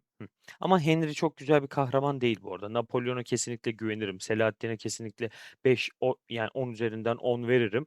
Ama Henry'e herhangi bir puan veremem abi. Kötü, sıfır, bir boş bir kahraman yani. Ya zaten şu ücretsizler kısmında çok da verimli kahraman olacağını düşünemezsiniz. Yani sonuçta ücretsiz, emeksiz kahraman denilebilir bunları. Sadece burada bir Guan Yu biraz mutlu etmişti, o kadar. Selahattin'in bir başka sınıfı ise Maraşel Kudret Süvari. Elcit vardı, Tarık vardı, Selahattin var. Bunlar böyle güzel bir üçlü olur mu? Abi olmuyor. Yani aslında Elcit birliği çok dayanıklı bir birlik. Böyle bazen çok güzel etkiler, böyle farklı farklı yerlerde çok güzel etkiler çıkardı. Elcit'in işte sallıyorum mızrak birliği olan Kiros birliğini dövdüğünü gördüğünüz videolar falan görebilirsiniz. Ama yani genel olarak mutlu etmez abi. Kendinizi boş yere yormayın. Bu Selahattin'le birlikte bakın şöyle Otto, Robin Hood gibi bir üçlü görünüyor. Ben örneğini görmedim diyeyim size. İnanın bilgim yok. Neden yok? Çünkü Robin Hood hiç kullanılacak gibi değil. Yani çok garip bir kahraman olarak geldi kendisi. Zaten bildiğiniz gibi Robin Hood normalde okçudur ama buraya süvari olarak geldi. Ya adamın elinde yay var. Garip yani. Bu üçlüyü böyle bir arada görmek isterim. Yani neden istemeyeyim ki? Çünkü yani Selahattin de iyi, Otto'yu da seviyorum. Ya, sadece Robin Hood'u sevmiyorum ama devamında belki 7. 8. sezonda Robin Hood yerine de güzel bir kahraman getirilebilir. Fakat Robin Hood gibi bir ismi de, ne bileyim, burada böyle hiç ettiler yani, mahvettiler adamı. Yani anlayacağınız arkadaşlar, Selahattin biraz yüklemeli oyuncuların kahramanı. Böyle sizi biraz muallaka itiyor. Yani farklı şeyler deneyenler var Selahattin'le. Örnek veriyorum, Maraşal bir birlik değil de taktikçi bir komutanı arkasına koyuyorlar. Elizabeth konuluyor mesela. Farklı şeyler deneniyor yani. Bir de son olarak daha, yani herhangi bir birliği tamamlanmamış olan Maraşel Kudret kılıçlarımız var. Ya, oyun bunu boş yere getirmedi diye düşünüyorum. Burada Huang bir yandan da Maraşel kılıçlı olarak geldi. Sezar da öyleydi bu arada. Ya, Maraşel kılıça oyunun biraz fokuslanacağını düşünüyorum ama, sizce de çok geç kalmadı mı ya? Yani oyun başlayalı 600-700 gün oldu. Yeter artık, yap şunu yani. Bir birlik yap da biraz da Maraşel kılıç kullanalım. Büyük ihtimalle şundan yapmıyor. Bakın, bu da kudret hasar veriyor. Savaşçı kıtasındaki kılıçlı da kudret hasar veriyor. Belki bundan yapılmamış olabilir. Yani şöyle sıra tabanlı bir beceri hasarı olan güzel bir Maraşel kılıç birliği yapılabilir. Olabilir, neden olmasın ki diyelim. Şimdi isterseniz şöyle tüm kahramanları sezon sezon birlikte inceleyelim. Birinci sezon, ikinci sezon, böyle 6. sezona kadar birlikte bir bakalım neler olmuş, neler yaşadık bu sürece kadar. Birlikte tartışalım arkadaşlar. Şöyle geçiyorum. Buyurun, karşınızda birinci sezon kahramanları. Şöyle elimize herhangi bir kalem alalım.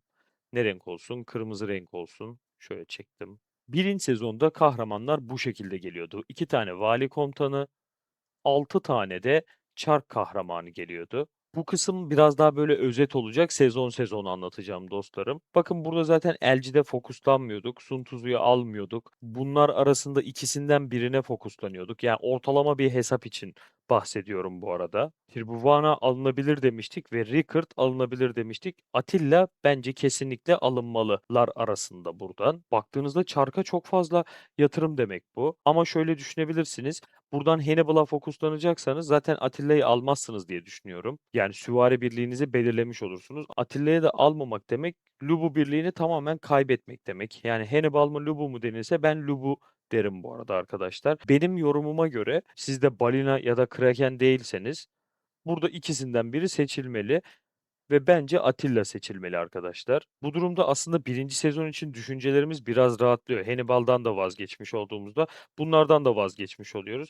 Geriye Rickard, Attila ve Tribhuvan'a kalıyor. Burada şimdi en mantıklı seçim diye bir şey yok abi. Oyun oynuyoruz yani sonuçta. Kim hangi birlikte ilerlemek isterse onu alıp devam edebilir. Yani Hannibal'ı da alabilirsiniz. Ben böyle çarpı falan atıyorum ama ben bir sıralama yapacak olursam, bu yani buradaki en verimliden en kötüye doğru bir sıralama yapacak olursam, ya, böyle Atilla ile Trib'i eşitlerim. Bunlara Rickard'dan büyük derim. Yani önceliğim bunlar olur, daha sonra Rickard'ı alırım. Tabii alacaksam bu arada Rickard'ı. Neden böyle söylüyorum? Çünkü biraz böyle kahramanları edindiğiniz noktaları biraz dağıtmanız gerekir arkadaşlar. Şimdi mesela Leonidas'ı paketle alırsınız. Rickard yerine kumandan olarak kullanırsınız örneğin. Miyamoto Musashi'yi zaten alırsanız, Tribhuvana'yı da peşine koyarsanız 2 birlikli ilk birliğiniz oluşmuş olur. Leonidas'ı kumandan yaptığınız birliğe Barbarossa'yı da dâhil ederseniz bu arada yine 2 birlikli ikinci bir birlik daha oluşturmuş olursunuz. Atilla ile de Guan Yu ikisi birlikte bir birlik haline gelirler. 3 tane 2 kahramanı bulunan birlik oluşturmuş olursunuz. Hatta yani Rani'yi de alırsanız birliğiniz direkt oluşmuş olur. Guan Yu, Atilla, Rani şeklinde bir birliğiniz oluşmuş olur. Diğer 2 birliğinizde ise 2 kahraman olur. Üçüncü kahramanı böyle, yani herhangi bir şey kullanabilirsiniz. Örnek veriyorum, Leonidas Barbarossa'nın arkasına Jeanne d'Arc'ı koyarsınız. Miyamoto Musashi'nin Tribhuvana'nın arkasına Hammurabi'yi koyarsınız. Biraz beklersiniz. Daha sonraki sezonlar yapmanız gerekenler zaten adım adım karşınıza çıkar ki bir önceki tablolarla bunu anlatmıştık. Şimdi istersen şöyle ikinci sezon kahramanlarını bir getirelim. Evet, getirdik. Şimdi burada ne oldu? Az önce ne demiştik? Şimdi nelerle karşılaştık? Şöyle bir inceleyelim tekrardan. Şöyle rengimizi değiştirelim her sezonda. Şimdi biz böyle bir birlik yapmıştık, değil mi? Aynen. Hatta şöyle renk renk ayırabilirim. Bir de şöyle bir birlik oluşturmuştuk. Bir de şunu koymuştuk. Rani, Guan Yu ve Atilla üçlüsü demiştik.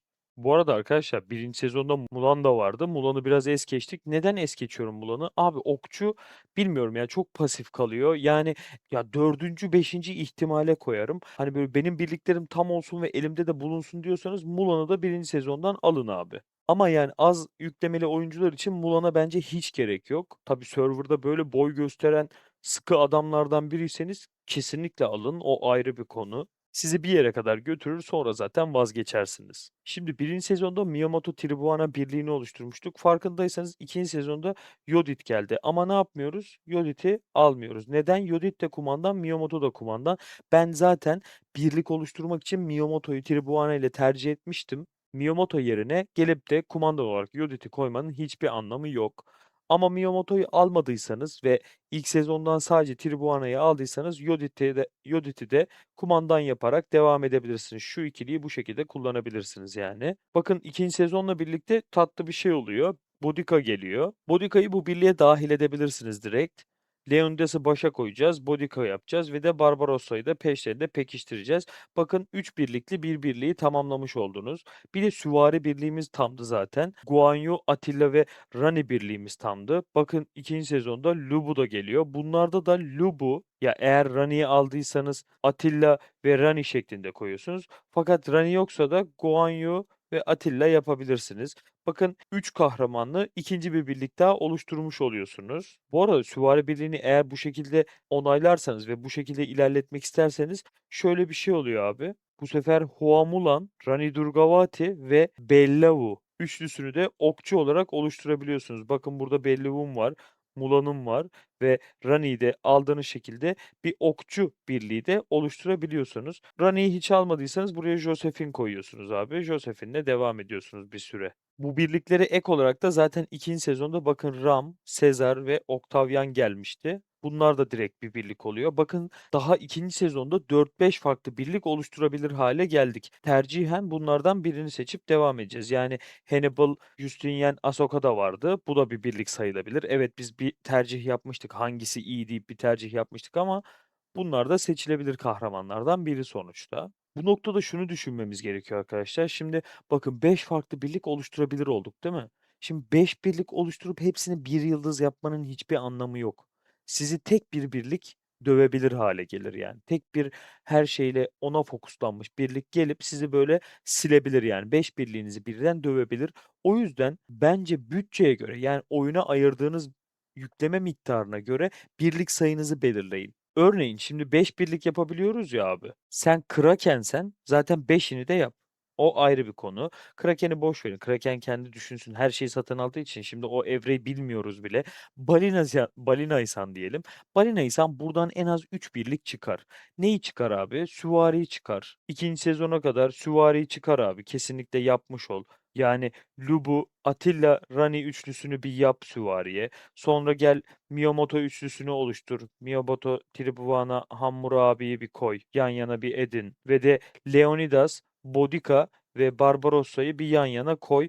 Bunları böyle güzel bir seviyelere de getir yani. Eğer sen bir balinaysan bu serverda bunları yapmış olman gerekiyor. Ama yok abi ben çok yatırım yapmıyorum. İşte yani böyle az az gidiyorum dersen buradan iki birlik çıkar kendine ve daha çok birine önem göster. Örnek veriyorum yani önem sıralamasını sen belirle. Ama bence burada fokuslanacağın ikili Leonidas, Barbarossa, Bodica ve de Lubu, Guan Yu, Attila olabilir. Şimdi neden ben buraya Rani koymadım? Çünkü sen low spender'sın. Mesela Bodica'yı da alma. Pardon, Barbarossa'yı da alma. Leonidas'ta Bodica'nı al, devam et abi. Lubu, Guanyu, Attila yap. Bu şekilde güzel bir ilerleme sağlayabilirsin. Ama tercihen ikisinden birinden vazgeçip şunu da yapabilirsin. Miyamoto'ya yatırım yaparsın. Tribuana'yı koyarsın. Hammurabi. Yani aslında az önce Balinaysan bunları fulle dediğimiz adamla aynı birlikleri tercih edeceksin. Ama sen iki tane tercih yapacaksın buradan. İkisine evet diyeceksin ve birine daha çok fokuslanacaksın. Örnek veriyorum bu ya da bu. İşte hangisini seviyorsan. Ya daha çok fokuslanacaksın ne demek? Abi örnek bir kısmından bahsedeceksem şimdi buna fokuslandığını farz edelim. Sen bunun teçhizatlarını hemen arttırmaya çalışacaksın. Bu adamın teçhizatlarını diz bir seviye koy kalsın. Bunun teçhizatlarını böyle 80 seviye yapmak için mücadele edeceksin. Buraya mücevherler koymaya çalışacaksın. Süsleme için meteoritlerini önce buna harcayacaksın. Binek düdüklerini kullanıp binek oluştururken önce bu birliğin bineklerini geliştirmeye çalışacaksın gibi gibi. Bir de oyunun zulmünü çekenler var. Free to play'ler var abi. Free to play sen de kardeşim. Buradan bir taneyi seç. Yani free to play olarak yapabilecek olanı seçmen lazım. Ne seçeceksin? Lubu, Guanyu, Atilla. Free to play olarak bunu seçmek zorundasın. Neden zorundasın diyorum. Çünkü ne yapacaksın abi? Hangi birliği yapacaksın? Yani bu sende olmalı. Sen şu alt kısmı alamıyorsun. Şura sende yok. Bura yoksa Leonidas'la Miyamoto birliği elimizden çıkmış oluyor. Geriye zaten sadece üst kısımda tamamlanabilir olan Lubu kalıyor. Sen bunu yapmak zorundasın. Daha sonra ikinci sezonda Bodica gelecek. Bodica'nı al abi, beklet. Bununla ilerle, ilerle, ilerle. Bununla ilerlemek için geliştir kendini. Daha sonra buraya yüklenmeye başla. Sen ikinci birliğini ancak üçüncü ya da dördüncü sezonda oluşturabilirsin. Çünkü sen free to play'sin. Şimdi buyurun üçüncü sezon kahramanlarını getirelim. Aha, şimdi ortalık karıştı. Az önce 5 birlik oluşturuyorduk. Şimdi altıncı bir birlik daha geldi. Ne geldi? Ramses birliği geldi. Ortalık böyle daha da güzelleşmeye başladı. Ya böyle burada benim hayalini kurduğum üçlü şu şekilde. İşte Lubun var diyelim. Hayal seviyesinden bahsediyorum yani. Atilla ve Rani Durgavati bir birliğin ve hepsi 5 yıldız diyelim. Peşinde Leonidas'ın var. Hayal kurarken bile bak Rickard'ı almıyorum. Görüyor musunuz arkadaşlar? Yani alınabilir bu arada. Böyle kötü bir kahraman değil bu. Kesinlikle kötü değil. Ama böyle hayalimde bile boş yatırım yok yani. Leonidas'ı alıyorsunuz abi. Bodica'yı peşine koyuyorsunuz. Musan olacak kesinlikle ve bunlar da 5 yıldız olacak. Musa bu arada yeni katıldı aramıza. Yine yeni katılanlar arasından Ramses, Char ve Theodora'yı alıyorum. Ramses'i koyacaksın abi. Char'ın olacak, Theodora'nın olacak ve hepsi 5 yıldız olacak. Bir de bunlarla beraber Ram, Jules Caesar ve de Octavian'ı 5 yıldız yaptı. Alın size Hayal Char. Mükemmel olur yani. Bak 4 birlik. Bir tane de toplama birliğin olsun. Beşinci birliğe ihtiyacın yok. Şununla dümdüz edersiniz haritayı yani. Ama yani emin olun tüm paketleri satın alan biri bile bunlara böyle ekipmanı falan zor dizer. Mücevherleri falan zor toplar yani. Ama çok güzel olur. Olabilecek en iyi ihtimal bu yani. Bir de biraz daha böyle saçmalarsak Hannibal, Ahsoka ve Justinian'i koyarız peşine 5 yıldızlı. Abi ortam çiçek gibi olur. Burası hayal ve makara kısmı gibi oldu. Ya benim için makara abi bu. Başka bir şey değil. Şunları şöyle kaldırayım ortadan. Biz kaldığımız yerden devam edelim. Şimdi zaten az önce anlattım. Ramses, Char ve Theodora birliği gerçekten tatlı bir birlik abi. Kraken, Balina, Love Spender buna fokuslanabilir direkt. Kraken bunları 5-5 yapsın zaten. Balina da 5-5 yapsın. Üçünü de bu arada. Yani sadece bundan bahsetmiyorum. Love Spender biraz daha böyle sakin olabilir abi. Burayı sen 3 1-3 şeklinde ilerletebilirsin. Free to play yani Allah yardımcısı olsun. Burada böyle uzun süre bir birikim yapıp Ramses valisine girmesi gerekiyor. Ramses'e girdiğinde hadi diyelim birinci olsa 100 tane madalya alır. 100 tane madalya seni 2,5 yıldıza kadar götürür. Abi free to play'de böyle buçuklar var bu arada haberiniz olsun. Hani böyle şey yok, bir yıldız 2 yıldız yok. 1,5 yıldız 2,5 yıldızlar falan var yani. Ya free to play sen Charlemagne çok fokuslanmanı önermem. Çünkü ana birliklerinden biri olmayacak Ramses. İleride üçüncü birlik olarak yapacağım birliklerden biri olacak. Ama böyle olur da çarkı çevirdin onlu gelirse Charlemagne'i aç kalsın. Yıldız yapma. Theodoro'yu da böyle 3 yıldıza kadar falan getirsen tatlı bir ortam olur sende. Şöyle benim nezdimde üçüncü sezona kadar elenmiş kahramanlar belirleyeyim. İşte Hannibal demiştik, Sun Tzu demiştik, Elcid demiştik. Hannibal'la beraber bunlar gidiyor demiştik. Ya bunu üzülerek yapıyorum, üstünü de çizmeyeyim, kenarını çiziyorum. Kanuni'yi elemiştik. Yodit hiç gerek yok demiştim. Alt tarafı komple şöyle yapayım. Burayı böyle komple elemek istiyorum ama yani oyunun başlarında bize yardımcı oluyorlar. Olmuyor değiller. Konstantin'i hiçbir zaman almıyoruz abi. Mulan'a hiç gerek yok demiştik. Mulan'a gerek yoksa Bellovu'ya da gerek yok bu arada. Bellovu da aradan çıkmış oluyor. Geriye böyle tatlı güzel bir tablo kalıyor. Bu kahramanlarla ilgilenildiği takdirde kesinlikle üzülüneceğini düşünmüyorum ben. Gelin şimdi beraber dördüncü sezon kahramanlarına bakalım. Bakalım dördüncü sezonda nelerle karşılaşacağız. Oyunda bu arada en güncellerden sonra şu an sadece üçüncü sezon açık. Dördüncü sezondan bir haber herkes yani. Bundan sonraki kısım biraz daha heyecan verici olacak. Şöyle getirelim. Buyurun, zaten az önce de anlatmıştık da burada abi çok güzel kahramanlar geliyor. Böyle ya bak, ben de anlatırken heyecanlandım. Tatlı, vazgeçilmesi güç kahramanlar geliyor. Kiros geliyor, Lagertha geliyor, Belisarius geliyor. Ya, hepsi güzel baktığında, yani, ama şunlar böyle ilk birinci sıraya yerleşecekse şunlar da ikinci sıraya yerleşir yani. Hatta Timur ikinci sıraya yerleşir, Elizabeth en sonda kalır gibime geliyor. Tercih açısından söylüyorum, yoksa Elizabeth gerçekten güzel kahraman. Burada savaşçı kudret kılıç yapanlar Lagertha'yı almaları şart bu arada, kesinlikle alınacak ve savaşçı kudret mızrak yapanlar, yani, şu üçlüyle ilerleyenler, şunlarla ilerleyenler Kiros'u alıp yeni kumandanlarıyla artık tanışmalı ve oyundan artık keyif almaya başlamalı abi. Kiros çünkü bir nesli fena dövdü diyebiliriz. Timur burada biraz yatırım kahramanı. 6. sezonda Zilong'la beraber değerlendirilmiş olacak. Belisarius da asla üzen bir kahraman değil. Oyunun en başında bunları temin etmiş olan varsa, Ahsoka Justinian'i temin etmiş olan varsa Belisarius'u buradan kesinlikle alacak ve güzel etkiler göstermeye başlayacak diyebilirim dostlarım. Burada zaten en son anlattıklarım arasında bunlar. Ahsoka'yı sen kastın diyelim. Belisarius'un var. Elizabeth'i de alıp tatlı bir üçlü, mızrak üçlüsü de oluşturabilirsin. Bunlar yeni gelen, ek olarak gelenler. Şimdi az önceki anlatımızdan devam etmeye çalışayım şöyle. Şimdi artık burada Kiros devreye giriyor. Musa'mız var ve Bodika'mız var. Leonidas elenmiş oldu. Leonidas'ın yatırımları buraya kadardı. Barbarossa hala kalabilir bu arada. Burada Bodica yerine tercih edilebilir. Musa asla elenemez. Bodica yerine tercih edilebilir bir kahraman. Bakın, burada kumandan bir Rickard'ımız vardı. Büyük kumandan gelince, yani Büyük Kiros gelince Rickard'la işimiz tamamen burada bitiyor. Elinizde varsa 4. sezonda artık Rickard'ı kaldırıyorsunuz raflardan yani. Beceri sıfırlama kağıdınızı hazır edin derim yani, Rickard'ı eğer geliştirdiyseniz. 4. sezon temelinde şöyle bir şey oluyor. Kiros, Musa, Bodica ve de Barbarossa'mız var oluyor. Çok tatlı bir birlik olacak bu. Kiros, Mansa Musa ve Bodica B'ler diyeyim, Bodica ve Barbarossa diyeyim.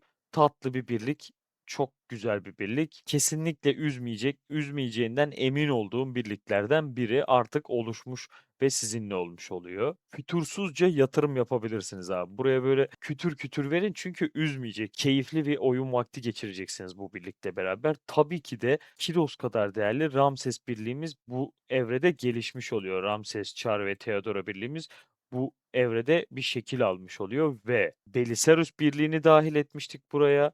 Yani siz bu şekilde yazmamın sebebi mızrak mı süvari mi yapacaksınız, hangisini yaparsanız. Ama can alıcı kısım burada başlıyor işte. Miyamoto ya Lagertha dahil oluyor.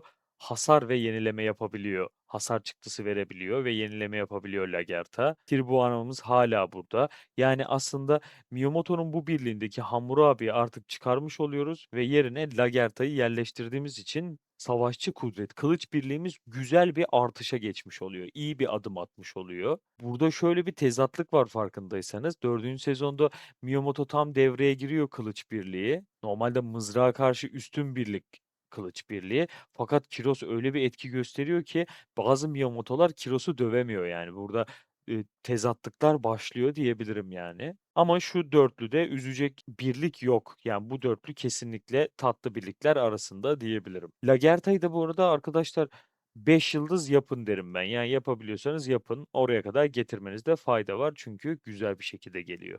Belisarius da bu arada keyiflidir. Belisarius ve Ramses gibi birlikleri yaparsanız bunlar taktikçi kahramanlar olduğu için, yani strateji bazlı kahramanlar olduğu için oyunda strateji mücevherleriniz kullanılabilir hale gelmiş olur. Yani bunların ikisinden birini herkes kesinlikle yapmalı diye düşünüyorum ben. Çünkü aksi halde strateji gemleriniz hep çöpe gidiyor. Atlarınızda strateji bazlı özellikler hep çöpe gidiyor. En azından ya ana birliğiniz kudret hasar veren birlik olsa bile yan birliğiniz strateji hasar vermeli ki kenarda sürekli olarak strateji hasarını arttıran mücevherleri ve de atları yok etmekle uğraşmayın. Neden onları değerlendirmeyelim ki diyorum ve kesinlikle bu ikiliden birinin kasılması gerektiğini düşünüyorum ben. Ya bu noktada da cazip gelen ikisinden birini yapacaksanız bence Ramses'i yapın. Ramses'i yapacak olan da Miyamoto'yu yapmaz. Yani çünkü 2 tane kılıç birden olmaz. İşte aslında konu en mantıklı tercihin ne olduğuna geliyor bu noktada. Şimdi evet, ben şöyle söylüyorum, oyun biraz keyif alınması da lazım falan diyorum ama abi yani birilerini dövdüğünde keyif alırsın. Şimdi 2 tane kılıç birliği yaparsam ben teçhizatlarını nasıl dağıtacağım? Böyle sorular oluşacak. Gideceksin sonra Ramses birliğini taktikçi, strateji, okçu olarak kullanacaksın. Bu sefer gerekli etkiyi alamayacaksın. Gerek yok böyle bir şeye. Yani bu, özetleyecek olursam şuna çıkıyor arkadaşlar. Şimdi taktikçilerde ya bunu seçecektim ya da bunu seçecektim. Ben bunu seçtim diyelim. Sen bunu seçtiysen bundan vazgeçiyorsun. Bundan vazgeçtiysen de yapacağın şey belli olmuş oluyor abi. Sen geleceksin, burada bunu yapacaksın ve de savaşçı kudret mızrağını yapacaksın. Yanına da bunu koyduğunda tamamlanmış olacak. Bu da gördüğünüz gibi benim sıfırdan başlama serimde uğraştığım üçlü bunlar zaten. Ya en makul şekilde yapılabilecek üçlü bu. Maraşer kudret mızrak da güzel demiştik. Hadi ben bunu yapayım diyelim. Bir kere kudret gemlerim burada ortak olmuş olacak benim savaşçı mızrak ya da savaşçı süvarimle. Zaten 2 tane kudret kahramanım var. Bir de bu mızrak. Şimdi ben bu mızrak yerine bu mızrağı seçmek istiyorum abi. Burada Kiros mızrağını seçmek istiyorum. Bu da iptal olmuş oluyor. Yani mantıklı seçime doğru giderseniz birçok şeyi iptal etmiş oluyorsunuz. Bu da mantıklı mantıklı oyun oynamak demek oluyor. Ya baktığında bilmiyorum, bana en doğru yol bu gibi geliyor. Ya da şöyle bir şey olacak. Şu haritayı bir temizleyeyim. Ekranı bir temizleyeyim arkadaşlar. Bir tane taktikçi seçimi yaparsanız tabii buna gelecek konu. Şimdi şöyle de diyebilirsiniz. 2 tane kudretli yapıyorum, 2 tane taktikçi niye yapmıyorum? Sen Belisarius'la Ramses'i arasında, ikisi arasında bir seçim yaptırıyorsun, tüm düzeni değiştiriyorsun diye beni yargılayabilirsiniz. Ama şu zor, yani validen kahraman toplamak biraz zor abi. Ya bu bana zor geliyor. Yani her zaman valide birinci olamazsınız. Olabiliyorsanız yapın. O ayrı bir konu. Şimdi diyelim bu arada şunu seçmediniz, şurayı seçmediniz. Ya şu alttan göstereyim. Şunla şundan vazgeçmiş oluyoruz. Siz gelip bunu seçtiniz diyelim arkadaşlar. Taktikçi, strateji, süvari. Yani Belisarus, Ahsoka ve Justinian'i seçtiniz diyelim. Şimdi siz eğer bunu süvari olarak kasacaksanız, yani Hannibal'lı bir komutan birliği yapacaksanız, şöyle yapacaksanız, en başta da demiştim ya şu ikisi arasında bir seçim. Bu sefer bunu yapmayacaksın abi. Süvari birliğin bu olacaksa mızrak birliğinde yine Kiros'tan devam edebilirsin. Kiros, Mansa Musa ikilisi falan, bundan devam edebilirsin. Ve kılıç birliğinde Miyamoto olarak seçebilirsin. Şunu da resmetmeye çalışayım. Şöyle. Buradan bunu seçebilirsin artık. Hatta direkt şöyle gösterebiliyorum. Buradan direkt olarak şurayı tercih edebilirsin. Yani bu şekilde yapabilirsin yatırımını ve ilerlemeni. Tabii buna ek olarak şimdi bakın, burada 2 tane kudret kahramanı var. Alırsın buradan kılıççı, bunu da al. Ama 2 tane kılıççıyı aynı anda yapmak zor işte. O biraz yorar yani. Teçhizatları falan seni mahveder. Geriye bir okçu tercih edilebilirliği kalıyor. Eğer diyorsan ki ben bunu alayım, Ramses birliğini yapayım, okçu olarak kullanacağım. Al abi. Okçu yap. Bu da yanda böyle okçu olarak kalsın. Dördüncü sezonla ilgili planlarımız da bu kadardı. Gelelim beşinci sezona. Arkadaşlar zaten bu kısımları böyle tek tek hero'lardan bahsetmiştim. Artık dördüncü sezondan sonra oluşturduğunuz birliklerin içine bir şey eklemek kalıyor geriye. Yani yeni bir şey oluşturmanıza gerek yok. Bir bütünlüğü tamamlamanıza gerek kalmıyor artık. Beşinci sezondan sonra artık bir şeyleri değiştiriyorsunuz. O kahramanı çıkarayım, bu kahramanı koyayım gibi şeyler yaşayacağız yani. Şimdi burada önemli kahramanlar olarak Vlad ve Liang geliyor. Bu ikisi çok etkili gerçekten. Zaten ikisi için de az önceki anlatılarımda şunu söylemiştim. İkisini de alıp 5 yıldız yapıyoruz demiştim yani. Otto ve Huang ikisi birden tabii ki de mızraklı birliğimizi gayet güzel bir hale getirir. Ama bunlardansa daha büyük etkiyi Liang ve Vlad getirdi oyuna. Şimdi tek tek şöyle bir plan dahilinde bakalım ne yapabiliyoruz bunlarla diye. Şöyle Vlad'ı aldığımızı düşünelim. Vlad'ı alıp ne yapacağız diye bir bakalım beraber. Şöyle biraz koyu bir renk seçmeye çalışacağım. Hatta siyah seçebiliyor muyum? Şöyle, aynen. Tamam, güzel. Vlad'ı aldık diyelim. Vlad'ı buradan tercih ettik diyelim. Şimdi bizim Ay pardon, Otto'yu çizdim. Vlad diyerek nasıl Otto'yu çizdiysem şunu kaldırıyorum. Vlad'ı aldık diyelim, tamam mı? Okay. Şimdi bizim nelerimiz kalmıştı geriye? Barbarossa'yı tercih edebilir olarak bırakmıştık. Bodica, Mansa Musa ve Kiros demiştik. Burada Kiros zaten kalıyor abi. Kiros'u herhangi bir yere götürmüyoruz. Kesinlikle kalacak olanlardan biri. Şöyle bir şey gerçekleşiyor abi. Bakın burada şu ikisi Barbarossa direkt destekti. Yani yenileme falan yapabilen bir hero'ydu. Boudicca da tercihe göre hareket edebilen bir kahramandı. Yani yenileme yapabiliyor fakat hasar da verebiliyordu.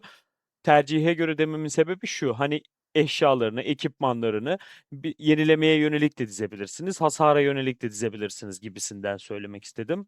Burada bu iki kahramandan vazgeçiyoruz. Artık diyoruz ki şöyle sıkı hasar daha lazım bize diyoruz. Birliğimizin desteğini sadece Musa'ya bırakıyoruz.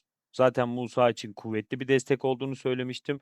Ve birliğimiz Kiros, Vlad ve Musa şekline geçiyor arkadaşlar. Şurada M var. Musa şekline geçiyor. Biz dördüncü sezonda Kiras'a çok fazla imparatorluk parası harcamıştık. 3'te de Musa'ya harcadık. Şimdi Vlad'a ben nasıl alıp 5 yıldız yapacağım diyeceksiniz.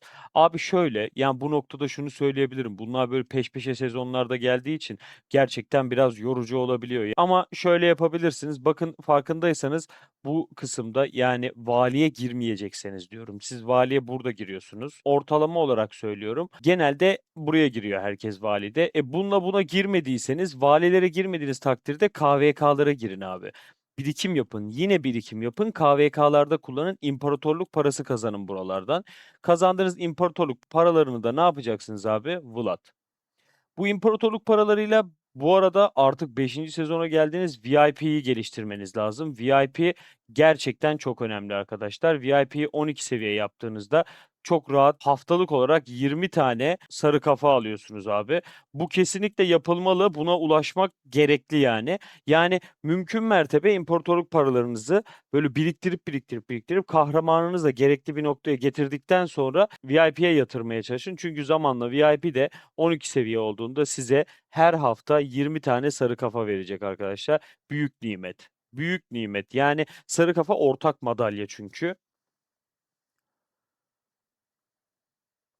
Ya hani böyle KVK falan geliyor işte aman bu hafta sonu savaş var falan diyorsunuz ya. Abi biraz böyle tamam savaşınızı yapın zaten. Oradan alabildiğinizi alın. Savaşmak da güzel. Savaşmak da yine bu arada imparatorluk parası kazanmanın önünü açıyor. Neden önünü açıyor? Asker kaybediyorsun. Sen asker kaybettikçe yani kaleye kafa atmıyorsan, birebir fight'taysan, dövüşteysen yani asker kaybettiğinde oyun sana çok fazla asker kaybettiğin için eğitim hızlandırıcı veriyor. Eğitim hızlandırıcıları da KVK'da eğitim gününde kullanarak sıralamanı yükseltip imparatorluk parası kazanabilirsin. Yani bir noktada aslında oyunun ödül sistemi birbirini takip ediyor. Yani birbirini kovalayan bir sistem var. Böyle böyle yapabilelim diye. Gibi gibi. Yani Vlad sizi zorlayacaktır ama buraya Vlad'ı sokacaksınız ve sıralamada bu şekilde olacak bu arada. Komutan Kiros olacak. Vlad ardına gelecek ve destekçimizse bize şifa basan kişi ise burada Musa olacak arkadaşlar. Şöyle bir temizleyeyim burayı. VIP konusu da güzel oldu. Araya sokmuş olduk. KVK'yı falan da soktuk araya. Tatlı oldu valla. Bir de Liang geliyor. Liang gelir gelmez yani burada tercihler biraz değişiyor ama benim nezdimde Char çıkmalı. Char birlikten çıkmalı artık. Ramses, Liang ve Theodora. Char'la da yapabilirsiniz bu arada. Theodora'yı çıkararak Char'ı da tercih edebilirsiniz. Ama bence Ramses zaten gayet iyi hasar veriyor. Devamlı imza becerisi atan bir komutan. Peşine de 2 tane hasar azaltma ve yenileme kahramanı koyduğumuz takdirde birliğin çok daha iyi bir hale geleceğini düşünüyorum. Ya ben Char'ı çıkaracağım. Fakat şöyle asla böyle Char çıktığında berbat bir birlik oluyor demiyorum. Char'la Match'in çıkması gerektiğini söylemiyorum. Bu benim tercihim arkadaşlar. Ben böyle oynamak istiyorum yani. Hangisi daha iyidir derseniz tabii ki de Char'lı daha iyidir. Çünkü hasarı besleyecek. Char da böyle Ramses'e destek verecek. Theodora çıkacak. Theodora çıktığı takdirde bu arada her şey çok güzel oluyor. Yani aslında bunu tercih etmek daha mantıklı. Üçlüyü bu şekilde yapmak daha mantıklı yani. Ben neden Charlemagne almayacağım? Şöyle çünkü o free to play hesapta oynadığım için buradan Musa'yı aldığımdan ben Char'ı alamayacağım arkadaşlar. Almak ister miyim? Ya bilmiyorum. Çok gerek yok. Ben Ramses Birliği'ni çünkü biraz böyle ötede kullanmaya başlayacağım. O zamana kadar böyle geliştireceğim onu. Free to play anlattığım video dahilinde böyle olacak yani. Burada bu arada Theodora ile Liang'ı değiştirirken Çok zorlanmayacaksınız. Sadece kahramanın yıldızlarını arttıracaksınız. Theodora'nın 5 yıldızından daha iyidir bu arada Liang'ın 3 yıldızı. Theodora'ya taktığınız ne varsa alıp Liang'a takacaksınız. Çok basit bir geçiş olacak yani bu noktada. Ve birliğiniz gerçekten garip bir noktaya geçecek arkadaşlar. İyi bir seviyede kapışabileceksiniz. Otto ile ilgili. Gelelim Mareşal kısmına gelelim. Otto ile ilgili ise bakın farkındaysanız artık birliğimizi oluşturmaya çalıştırmadığım için anlatı da çok rahatladı. Otto ile ilgili Otto'yu kumandan yapabiliyoruz demiştik ve burada da bir tane çakma kumandan var demiştik. Çakma kumandan mı diyeyim? Böyle çok biraz şey oldu ya. Yargılayıcı gibi olduk. Otto'yu kumandan yaptığınızda zaten etkisinin ne olduğundan bahsetmiştim bu video dahilinde. Tekrar tekrar yapmayayım böyle. Ama şunu tekrar etmem gerekiyor. Bunu böyle akıllara kazıyalım arkadaşlar. Buradan Otto'yu mu alacağım, Huang'ı ben yani bu birliği yapıyorsanız Otto'yu mu alacağım, Huang'ı mı alacağım demek yok abi. Bu ikisini de birliğe almanız gerekiyor ve de Sezar'la Octavian'dan vazgeçip Ram komutanlığında güzel birliğinizi bu şekilde taşımanız gerekiyor arkadaşlar. Hemen şöyle çok da uzatmadan artık yani sonuna geldik. Çok da kahraman kalmadı. Daha doğrusu oluşturacağınız kahramanlar kalmadı. Oluşturma aşamasını bitirdikten sonra oyun zaten bir ayına varıyor ve adım adım devam ettiğiniz için rahatsınız arkadaşlar. Yani şöyle söyleyeyim. Siz bu zamana kadar tam oluşmamış oluyorsunuz aslında. Yani çünkü bakın burada güzel bir komutan geliyor. Burada birliği tamamlayan Lagertha geliyor. Burada başka bir komutan daha geliyor. Mızrak yapabilme şansınız doğuyor. Elizabeth geliyor. Timur araya geliyor. Yani tabii bu yüklemeli oyuncular için daha faydalı bir halde geliyor. Gibi gibi bakın tamamlayıcı şeyler geliyor yani. Farkındaysanız öncesinde evet şu kısımda ben 3. sezon kısmında şöyle ayırıp şey demiştim. Haklısınız. 5 tane birlik oluşturdunuz bile gibi bir şey söylemiştim. Ama bu 5 birliği etkili hale sokan sezon burasıydı. Artık böyle bazılarını tamamlayan ve bazılarını çok iyi bir hale getiren seviye 4. sezonda yaşanmıştı. Bundan sonraki sezonda ise artık yani zaten etkisini kazanmış birliğinizi sürdürülebilir hale getireceksiniz. Birliğin kuvvetini daimi tutmaya çalışacağınız kahramanlar geleceği için bu şekilde basit bir anlatı oluşuyor arkadaşlar. Şimdi şöyle birlikte 6. sezona bakalım isterseniz. 6. sezon ve tüm sezonlar olmuş oluyor arkadaşlar.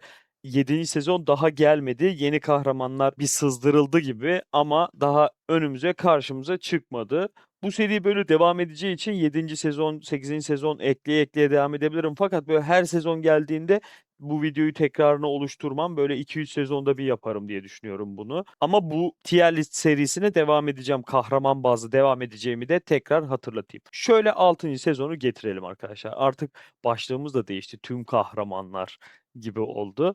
Burada oyun boyunca yani oyun başladığından beri karşımıza çıkmış tüm kahramanları bir arada görüyoruz arkadaşlar.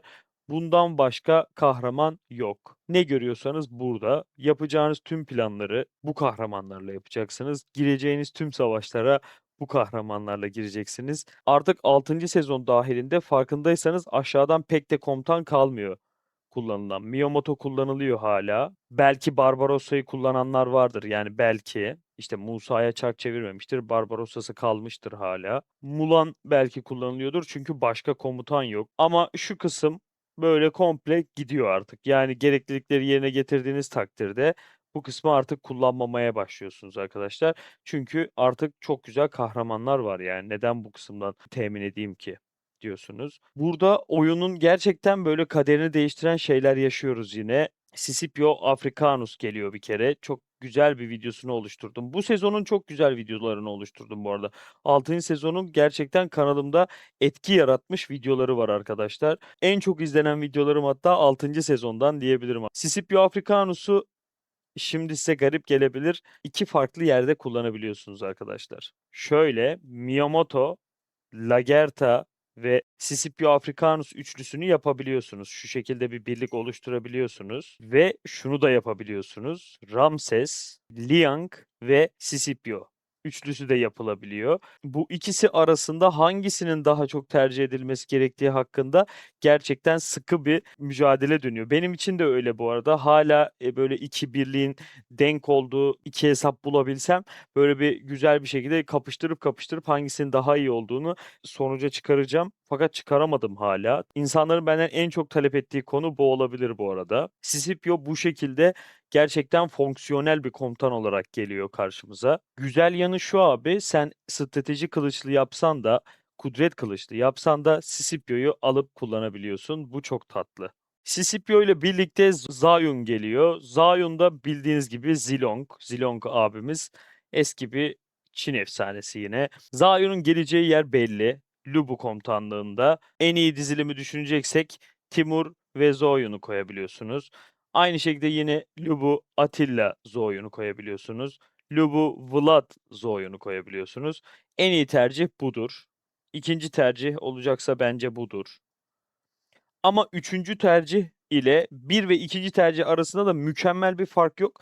Neden büyük bir fark yok diyorum arkadaşlar? Çünkü dostlarım zaten yani Lubu'dan bahsediyoruz. Lubu bir kritik komutanı. Kritik vuruş olduğu için yani hangisinde kritik vurursa o daha etkili bir hale geçiyor. Ben bu sıralamayı nasıl yaptım? O zaman madem böyle bir hani kritik olayı var sen nasıl sıralıyorsun diyorsanız da ben bayağı bir her birini birbiriyle böyle 20-30 kere fight yaptırdım. Kalan canlarını bir tabloya sokarak istatistiksel bir sonuç çıkardım ve en iyisinin Lubu, Timur, Zoyun olduğunu, sonra Vlad'ın geldiğini, daha sonra da Atilla'nın geldiğini kanısına vardım. Ben bu arada Lubu, Atilla, Zoyun kullanıyorum. Yani bu aradakini kullanıyorum. Asıl hesabımda, Server 110'da bunu kullanan biriyim ve gayet mutluyum abi. Yıkıyorum, dövüyorum, her şeyi yani Lubulara karşı çok az eziliyorum. Şimdi bu birlikte şöyle bir karmaşa oluştu. Tamam buraya Zoyun geldi aldık zaten. Onu böyle hepimiz bekledik. Lubu'nun abisi falan dediler Zoyun için. Gelir gelmez biz de yapıştık tabii. Ama bu birlikte şöyle farklı bir olay daha var arkadaşlar. Yani, muallakta bir konu ama bir yandan da, yani, güven de veriyor. Çünkü daha denemedim. DJG'yi buraya koyabiliyorsunuz arkadaşlar. Timur'dan daha iyi yenileme yapıyor. Yenileme sonuçları bayağı iyi bir kahraman çünkü. Evet, garip bir şekilde sınıfları bir değil. Ben de farkındayım. Burada turuncu renk göremiyorsunuz. DJG şu sınıfa dahil olmuyor. Ben de farkındayım. Burada birlik gerçekten güzel bir etki gösteriyor. Yani alınabilir mi? Alınabilir diye düşünüyorum. Çünkü oraya yerleştirebildiğim en iyi komutan dördüncü sezondan bir komutan. Bu da 6. sezondan yeni bir kahraman. Daha aktif ve daha uzun ömürlü olacağını düşündüğümüz bir yerde adam. Yani şeyde sezon 6'da. Bunu yapmak istiyorum. Bunu gerçekten yapmak istiyorum ama böyle önümüzdeki sezona bakacağım. Artık çünkü 6. sezonun sonuna doğru geldik. Bunu deneyeceğim ama. Bunu deneyip size bunu raporlamaya çalışacağım arkadaşlar. Eğer denediğimde iyi olursa da zaten alacağım ve 5 yıldızlı bir şekilde kullanacağım bunu. Bir de bugün yine size bahsettiğim gibi Alparslan geliyor abi. Alparslan'ın farklı bir şekilde geldiğini söylemiştim. Bu arada ekranda yer kalmadı. Çok zorlanıyorum şu an. Sürekli kalem seçmek zorunda kalıyorum. Şuradan neyi seçeyim? Bu sefer laciverti alalım. Alparslan farklı bir şekilde gelmişti. Okçu olarak gelmişti. Evet ama aktif beceri hasarı veriyordu. Bence Alparslan bundan sonraki süreçte etkili olacak arkadaşlar. Çünkü komutan olarak da kullanılabiliyor kendisi. Güzel bir kahraman. Hatta iyi bir şekilde üzerinde durulduğunda iyi sonuçlar verdiğini de gördüm. Şahit oldum yani o raporlara. Ama yine söylüyorum yani şu anki kahramanlarla çok uyumlu olduğunu düşünmüyorum ben. Aktif beceriye sahip olduğu için söylemiyorum bunu. Aktif becerisi onu ilgilendirir. Birliğini ilgilendirmiyor zaten çok fazla. Ama ben Alparslan'ın arkasına güzel şeyler geleceğini düşünüyorum. Artık Mulan'ı buradan yitirmemiz lazım. Ya gerekiyorsa Timur'u peşine koyabilmemiz lazım. Bakın farkındaysanız hepsinde bir okçuluk görüyorsunuz. Böyle bildiğimiz tüm kahramanlar farkındaysanız okçu rotasında geliyor arkadaşlar. Çok garip. Kanuni Sultan Süleyman da burada okçu bu arada. Bunu yeni fark ediyorum. Şu an videoyu anlatırken fark ettim. Hep okçu sınıfı mevcut farkında mısınız? Alparslan, Timur, Fatih yani Türk halkı olarak bizler olarak geldiğinde mutlu olduğumuz kahramanlar. Farkındaysanız hep okçuymuş ve ne yazık ki üzülerek söylüyorum ki okçu birliği oyunda çok kötü. Ya umuyorum buna bir el atılır ve biz de artık bu kahramanları güzel bir şekilde kullanmaya başlarız. Tier list video bütünlüğünde anlatacaklarım bu kadardı. Eğer içerik hoşunuza gittiyse sol alttan hemen beğen butonuna basabilirsiniz. Kanala abone olabilirsiniz ve de görüşlerinizi yorum olarak tarafıma iletebilirsiniz. Arkadaşlar kafanıza takılan bir şey varsa videonun açıklama kısmında benimle iletişim kurabileceğiniz WhatsApp grubumuzun linki mevcut. Hepinizi sohbetimize bekleriz. Geçmiş bayramınızı kutluyorum. Kendinize iyi bakın ve taktikle kalın dostlar.